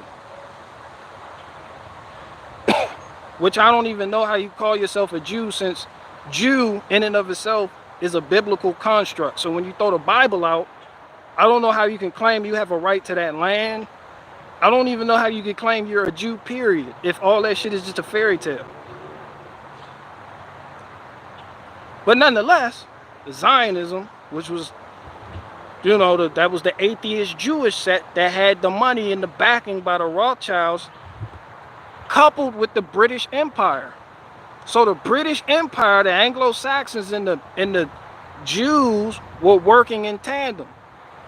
But before that, the Jews, they said Rothschild, he wanted his shit in South America, a Jewish homeland. But it was the British, because they owned Palestine, the land, they was like, we can put it right here. They said, why the Jews, they was like, nah, we don't want to do that. That's going to fuck shit up. But the British were like, yeah, put that shit right there because we need a European influence in the Middle East. Mind blown, right? Yeah, the British did that. It was the fucking British. The Jew, the atheist Jew, the Zionists wanted this shit elsewhere. They was like, all right, boom. Fast forward, Balfour Declaration. World War I, World War II, you had Hitler. He was sending them niggas to Israel. He was paying for Jews to leave. He was like, I ain't going out of there. It's because they were European and they wanted that influence right fucking there. Strategic location. On some British Empire shit. Like the British really was doing, the British, they were on one, son. But now it's just like, it's like the Jews. People just be like the Jews and shit. But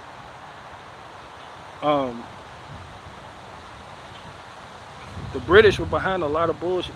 But that's how this shit is. Like destabilization and funding rebel groups to overthrow people so they don't have to so they don't lose no skin in the game. That's how they do. So that's why I say the CIA, I believe they funded a lot of these cult leaders. I think they funded the hippie movement. Excuse me. Yeah, I think they funded that. I think that shit was, yeah, funded.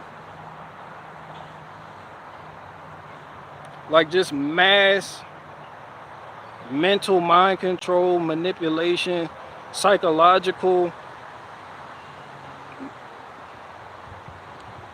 Hold on.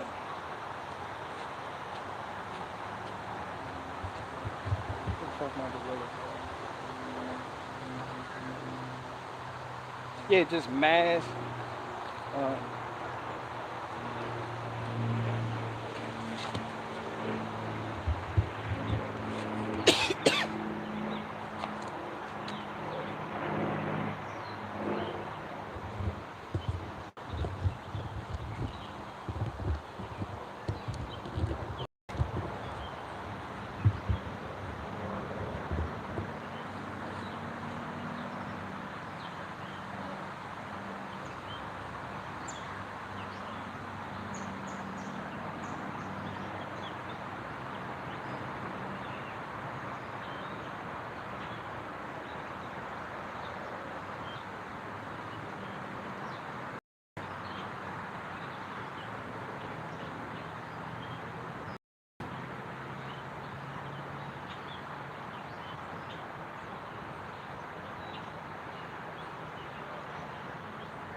Hell yeah, I almost died.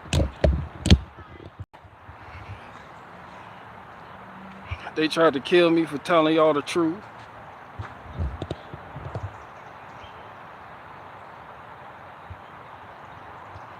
No, I was trying to get the gorilla cart to set this bitch on, but I ain't had nothing, so I just put it on the floor. But yeah, anyway, so that was that.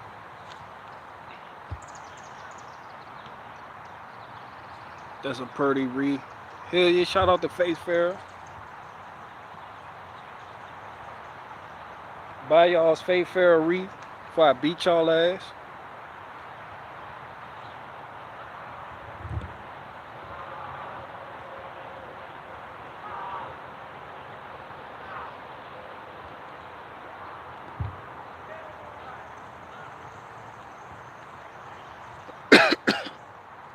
Hell no, I think I just had too much. It was the trees. Just,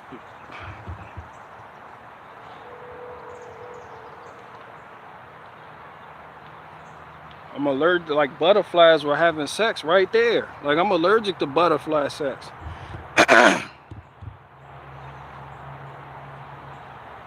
And it doesn't have to match. It's supposed to stand out, BG. Man, listen. It don't go with nothing over there.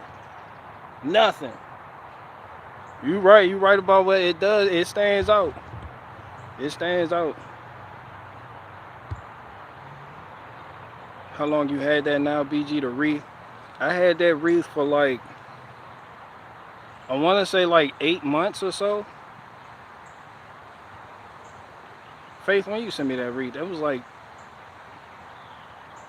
8 months. Like a year.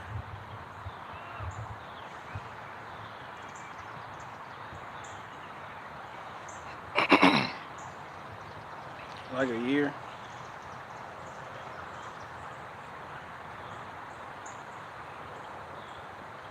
That wreath is in honor of 33. 33 probably died. I haven't seen him since. Or he got a family on the west side of the pool pond. And he doing okay.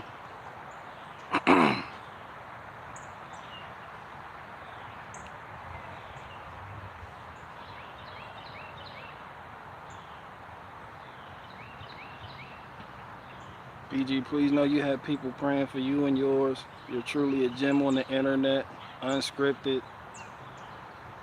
I appreciate when you say it like that. It make it sound like Mossad out to get me though. You say that like you know some shit I don't know. Hold on, come back.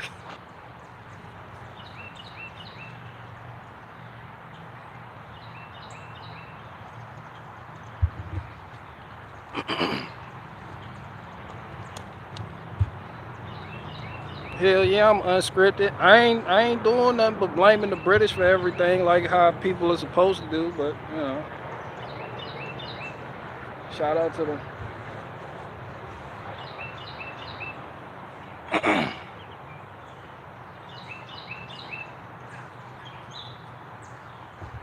Oh, Mao Zedong said the same thing too. People need an ideology because they had a whole lot of Daimyo and people in China. Oh, that's Japanese. They had a lot of like independent parties in China, and the people were just jumping ship. Like there was no loyalty, allegiance, because it was just people. So he's like, people need an ideology to adhere to. That's where the communism came in. And he blamed the West for the, he said, see how fucked up the West is? That's because they have private property. That's because they had this, they have that, they have that. And they started schools to bring people up in this ideology of socialism. And yeah, them folk ain't jumping ship. That solved that problem. It was a whole bunch of wavy, wacky, inflatable, wavy arm guy niggas. But that shit is like religion to them.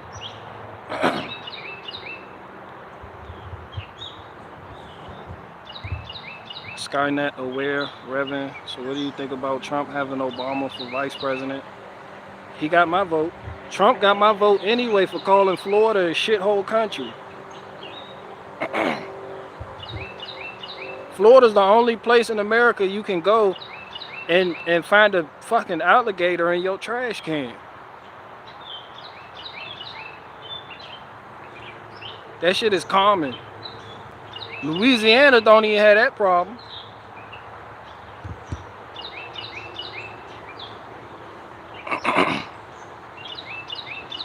Pol Pot was the same. The Red Hats, Khmer Rouge were kids motivated by jealousy, hate, and fear. Yeah, that's why you can't break that programming like from a Western mindset. Because just as how they're adamant about what they're doing is how people over here just as adamant about capitalism and other things that they consider to be a part of the culture or societal norms. Like it's fucking normal.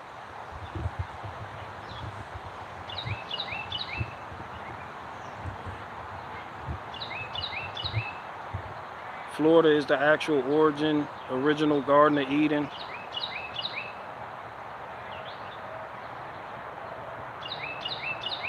Florida's a shithole country. I stand by Donald Trump's statement, and he got my vote.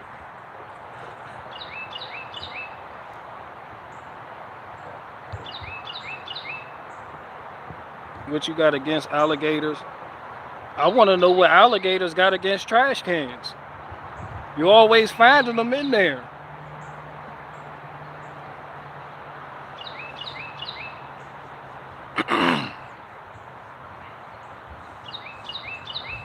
That's what I'm telling them now. That's my cardinal back there.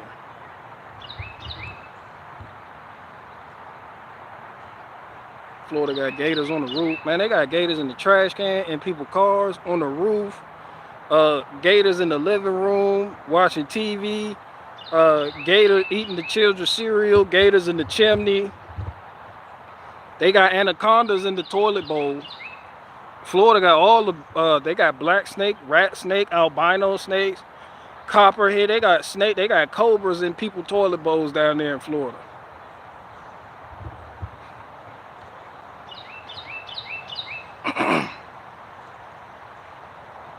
Kennedy is the real deal, though. Man, ain't no way I'm voting for a nigga like Kennedy.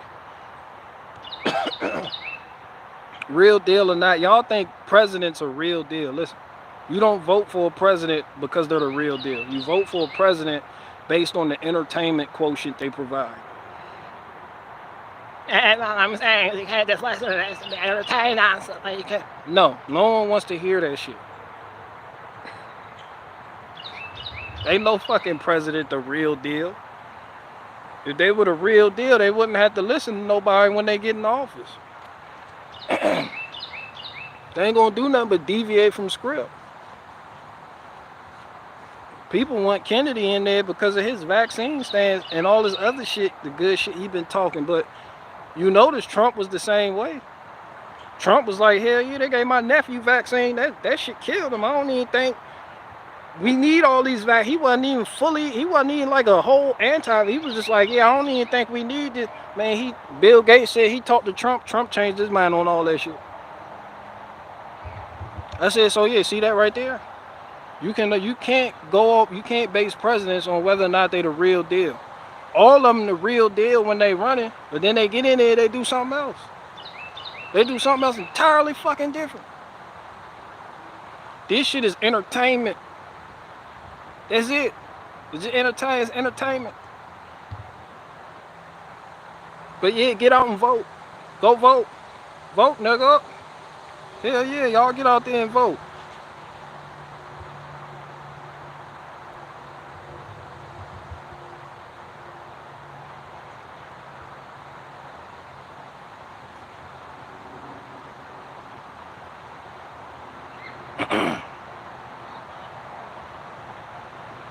Pol Pot killed people for wearing glasses. Educated people were wiped out. Killed a third of the population.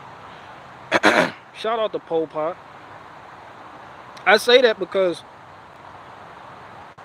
on every continent, people have done atrocious things, but those people are later remembered as heroes.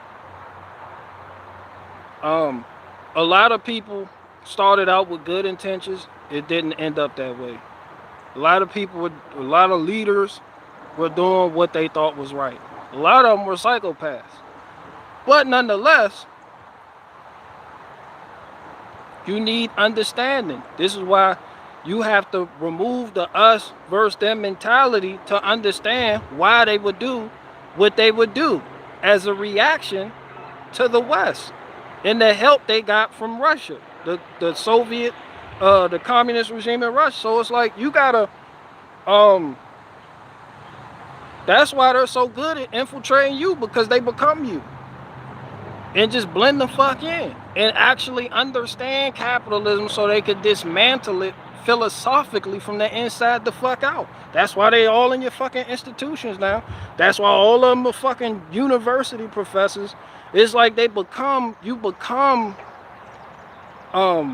where more people are standoffish. It just seems like they're willing to get in there at a philosophical level, intellectual level, and understand the actual fucking material.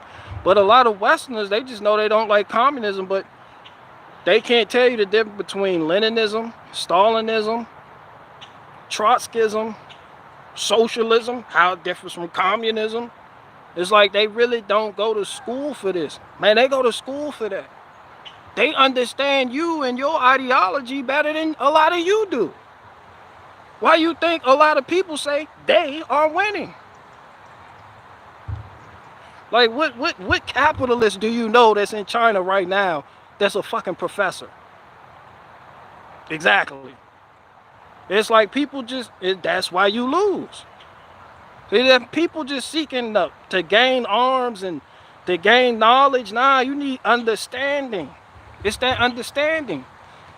They understand why they do what they do. You just grew up doing what you do. You don't know. You don't give it a second thought. They have. Like, they got you beat before you can even, and I don't give a fuck how many of these debates y'all watch online with these people arguing communism, capitalism, all this. Man, them people out there, they really doing it and living it. Like, they live their life accordingly. And understanding your position is what they eat, sleep, and live by. Just so they can fucking dismantle it. You know?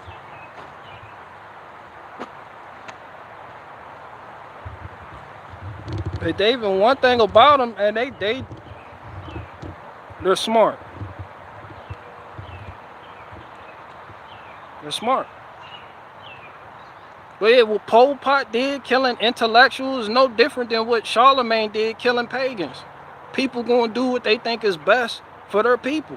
And if you are a threat to that, you gotta fucking go. Once you understand the inner mechanism of something, then you can begin deconstructing it. It's like you can look at a car all day, but when you know how it works, you understand the pressure points. You understand how to dismantle one from the inside the fuck out. But you can just stand over here and look over there and be like, oh, look at that. I don't know. You know? I just be looking at this shit objective. I'm just, all the atrocities people committed in history is just add it to the fucking list. And more will come. I got 3 more questions.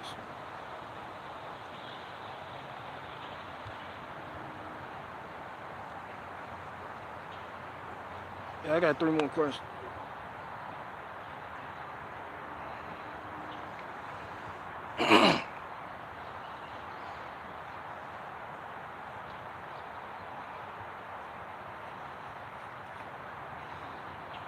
Trotskyism, socialism, communism. Tell us the difference, BG. I ain't gonna get into all that because I only got 3 more questions, but I will tell you the difference between, what you say, socialism, communism, Trotskyism. It's just like, no, the difference, like why Lenin wanted to kill Trotsky. But we in the West, we're like, y'all both socialists. What's the fucking difference? To them, it was a difference to die for. That nigga Lenin had Trotsky hid up in Mexico. He sent hitters to his place. It's like the difference between Catholicism, Orthodox, Protestantism. You got people over there, Muslims and they just like all that shit Christianity. But Christians know. So that's why I'm saying when you don't understand something, you can't then work on dismantling it. You gotta understand it. And sometimes understanding works where knowledge doesn't. You can have knowledge on something all day. A lot of y'all well read, but you don't understand it.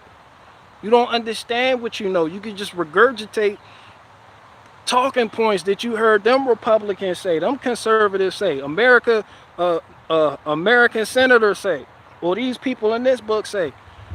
But you don't understand it because you haven't put yourself in Pol Pot shoes. You ain't put yourself in Mao Zedong shoes, Stalin shoes. How these people grew up, what these people went through, how they felt like the West failed them and the communist regime in Russia helped them. What they were going through with Japan. That's why I say history is important. Right now, we just looking at history as in America, just black versus white people.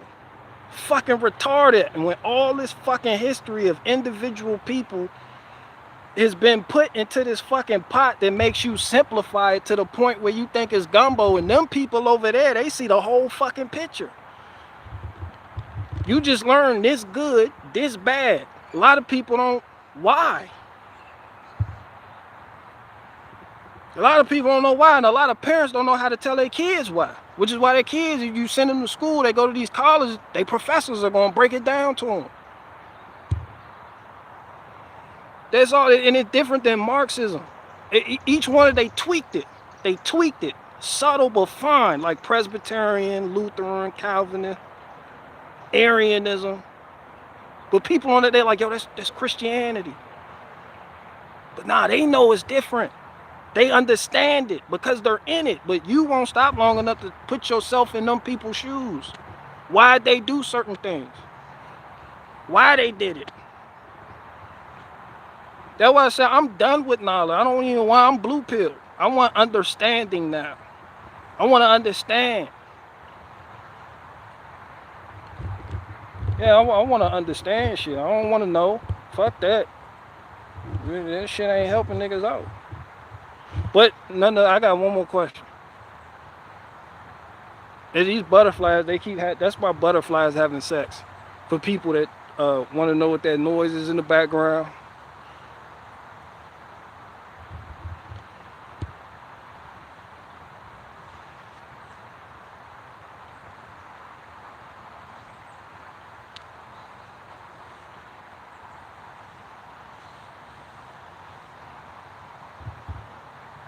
They tweaked it because they walled out those who they didn't want as infidels. Man, Lenin sent them hitters at your door. Trotsky found out the hard way. Trotsky, you know, the person that a lot of people attribute the thing of race coming from, where he used race to divide people for socialists. Excuse me. Which happened before him. It could be traced all the way back to the French Revolution, but Trotsky, socialist. Lenin, socialist. But they were different. It's different as Catholic and Protestant, but the same title, Christian. You see what I'm saying? Like it's just understanding that the West lacks. Like you know too much. You know too much for your own good, but you don't have no understanding. You know?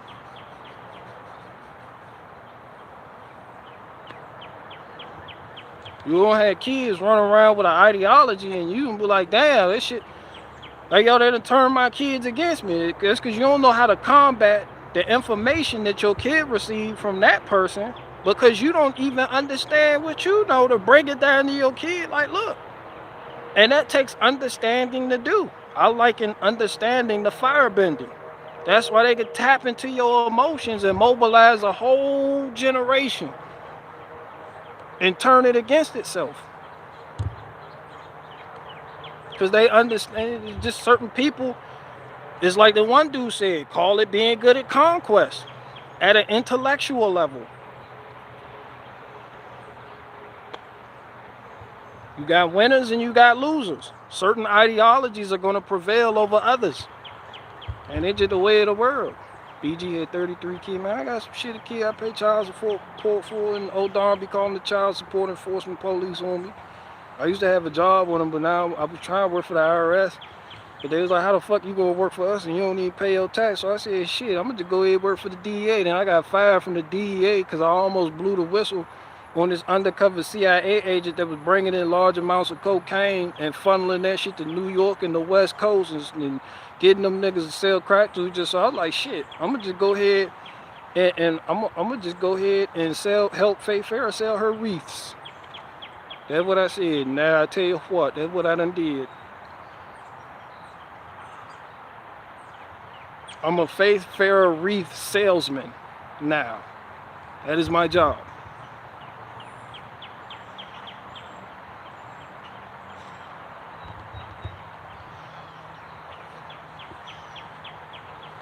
Buy a wreath before I beat your ass.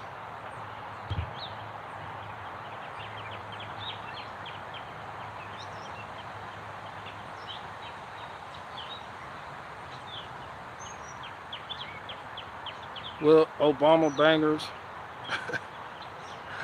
you talking about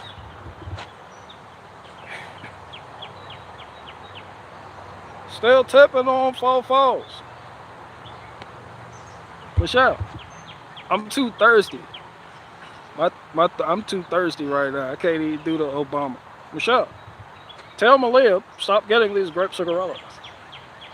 I want the Garcia Vegas. Tell the American people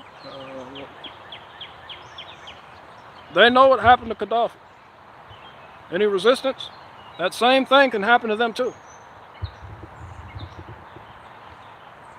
The CIA put that work in. I do know. I tell you what, they put that work in on that gray area shit.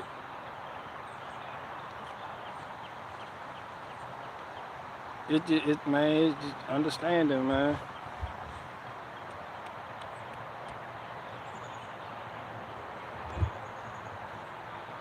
I got one more question.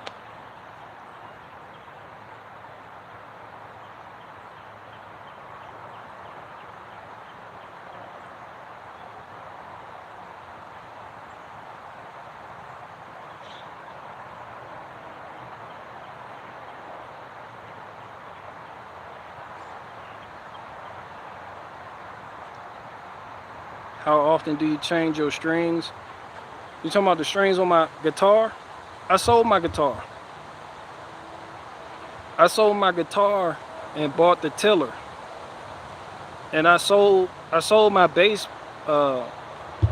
amp was a Fender Rumble 500.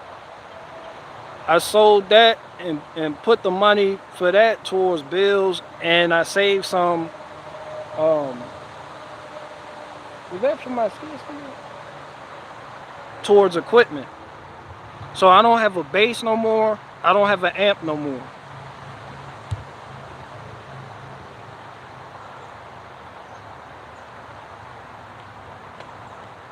It hurt. I didn't want to give it up, but man, shit be like that sometimes. And boys do what they want, men do what they have to.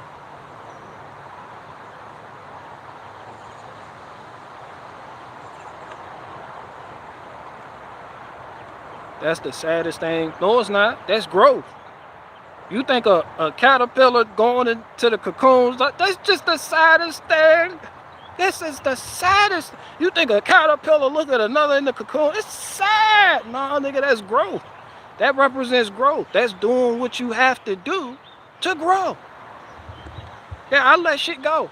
That's my whole motto out here in these streets. Man, you let that shit go, man. I just think forward. I like falling forward. I don't go backward. So when I buy things and I let them go, it's no different when you see me get the Bobcat. I was excited to get that Bobcat skid steer. But then what happened? I needed to level up immediately. So I sold that and got the John Deere skid steer. You see what I'm saying? Like, you gotta let things go to get to the next level. You keep holding on to shit, your hands full. How the fuck you gonna grab the next level? You can't grab it because you got some shit in your hand. You like a monkey with his hand in the jar grabbing that fucking banana. You can't pull your hand out the jar. You stuck, nigga. Unstuck yourself. Let it go. Let it go. Faith, get me a yogurt, please. I'm getting riled up. I'm pro. You gotta let it go so you can get your hand out that jar. Yeah, it ain't sad. Like, I calculate things. I sit back, I think, I ponder, I calculate. Where am I gonna be down yonder? That mean a few years from now. All right then. I can sell that, take the proceeds from that and buy this and help fund the business. And then when that does good, I can come back and buy 3 or 4 of the same bass guitars and Fender Rumble 500 bass amps. Like nothing. I can get a Warwick. I can get a $2,500 Warwick thumb. Get a fucking Warwick thumb, BG. Like, all right, got him. You say get him, I say got him. I got it. Took a couple years, but I'm here. Started from the bottom, now I'm there. And Watachi was there before there was over there. I was there. So that's how I think. That shit ain't sad. You gotta let it go, man. You gotta let it go to move up. You ever try to climb a ladder with shit in your hand?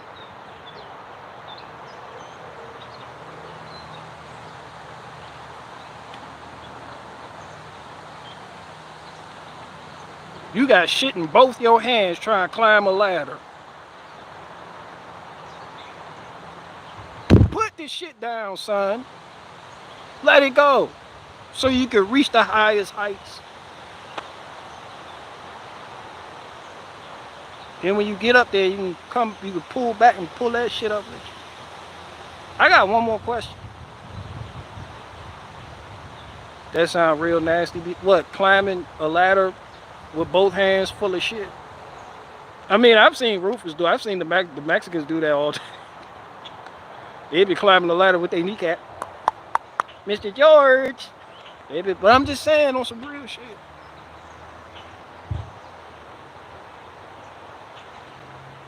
Show us your watermelons before you leave, BG. Man, I got 2 more minutes. Okay.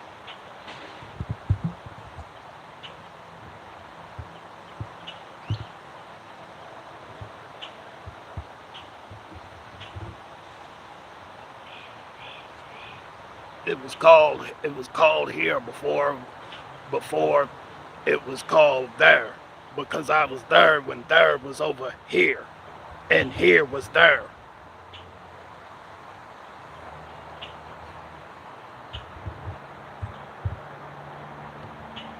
BG, where do you put your stuff up for sale? You gotta buy my book for that. D-Ink, okay, you been trying to get me to give up my secrets and using different scenario questions. You've been using different lines of questioning after certain rants to try to get me to, but where do you put it up for sale? You've been trying, you've been Faith, get Dean okay yogurt. He been trying. Dean okay, he been trying. But where?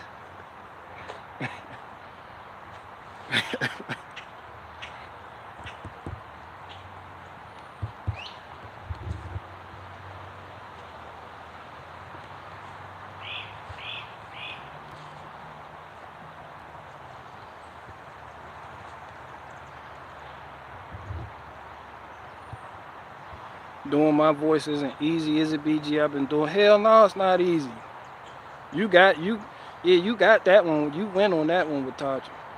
I can't do your voice, that shit. So, and I'm thirsty too. So I can't quite. Maybe if I had actually took a sip of water, I don't have that. I can't right there when I was there. And Faith, that was there before Faith was carrying Mott's applesauce in her igloo cooler. I know because I was there. I was there when all that. I was there before 95 was 95. It was just a dirt road that the British colonists used to transport spice and rice from the south up to New York. I was there when that was being the 410 freeway out there in the West Coast. I was there before that went through any of those neighborhoods. I was there. The traffic was before there was there, and Faith had Mott's applesauce. It hurts for me to keep doing this. Hey guys, what's up? I can immediately segue into a Richie from Boston from there, though. Hey guys, what's up? It's October 25th, 2019, and guess what? The food buckets that I'm selling from Patriot Pantry still have not arrived to your house. Do not ask me. They keep telling me that they are sending them. Also, Bill Gates is releasing the mosquitoes, the genetically modified mosquitoes. Faith Farah has Mott's applesauce. Buy her wreath. You like, yo, all right, chill. Yeah, that shit hurt. That shit hurt. I gotta get some water. Richie from Boston. Look, man, fuck. What the fuck Richie from Boston doing? I haven't checked in on it. He do that off-road shit.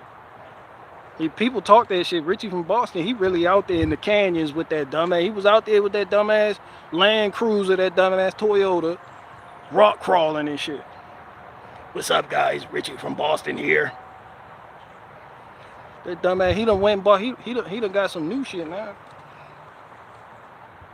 Hey, shout out to Richie from Boston. I ain't even mad at him.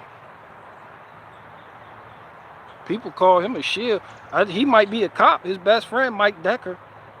He sound like a cop. Richie from Boston looked like an undercover cop. But I like him though. I mean, he does real shit. It ain't like he just on the computer all day. That nigga, he really out there doing shit. You know, I had to respect that. He's definitely a cop though. He's undercover. Me and my good friend Mike Decker. I was like, Mike Decker's definitely a cop. He always in a hotel, sad way to live. Man, that man, the boy be traveling. The boy be traveling. I just said it in a Philadelphia way. Shout out to Philadelphia, Pennsylvania. I said the bull, but I meant boy. It's like just the way, like how you say bowl, but the bull be traveling. That just means he travels. Yeah, the bull be traveling. Shout out to him. I can't take nothing from him. Your California dude voice is my favorite. Thank you. And that's because my brother Roger owes me money. Fuck him. And fuck my dad too. And fuck my mom. Fuck your mother. Daddy is sleeping with Karen. Mommy doesn't know that Daddy is sleeping with Karen.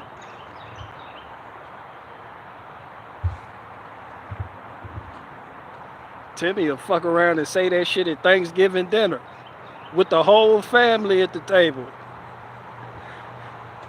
Mother doesn't know that Daddy is sleeping with Karen. Ha!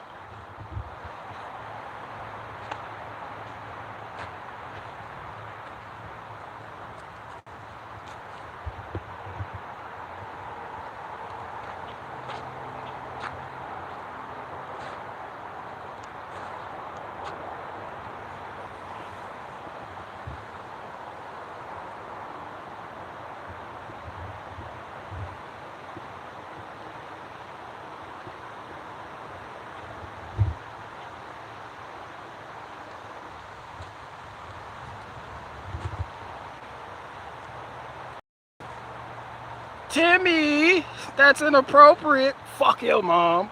Timmy would be sitting there at the fucking dinner table jacking off to a old ass picture of Jamie Lee Curtis. Hell yeah! Fuck yeah!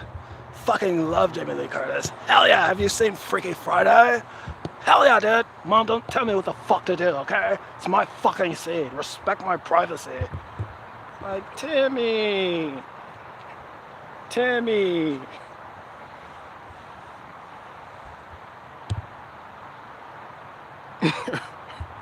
I fucking love her, Mom. Did you know that Daddy is sleeping with Samantha? Look, Love your, your bitch. Now, I'm about to get the fuck. I'm out. Faith, you go ahead, lock up the door. I'm out. You close it up. Barry police. Oh hell, he Barry police just wheeled himself in. I'm out. I'm out. We out. Nope, not today. I don't know. I tell you what, I don't know. I don't know. I want daddy and mom. I don't know. Jimbo, I don't know. I like both you guys. I don't know.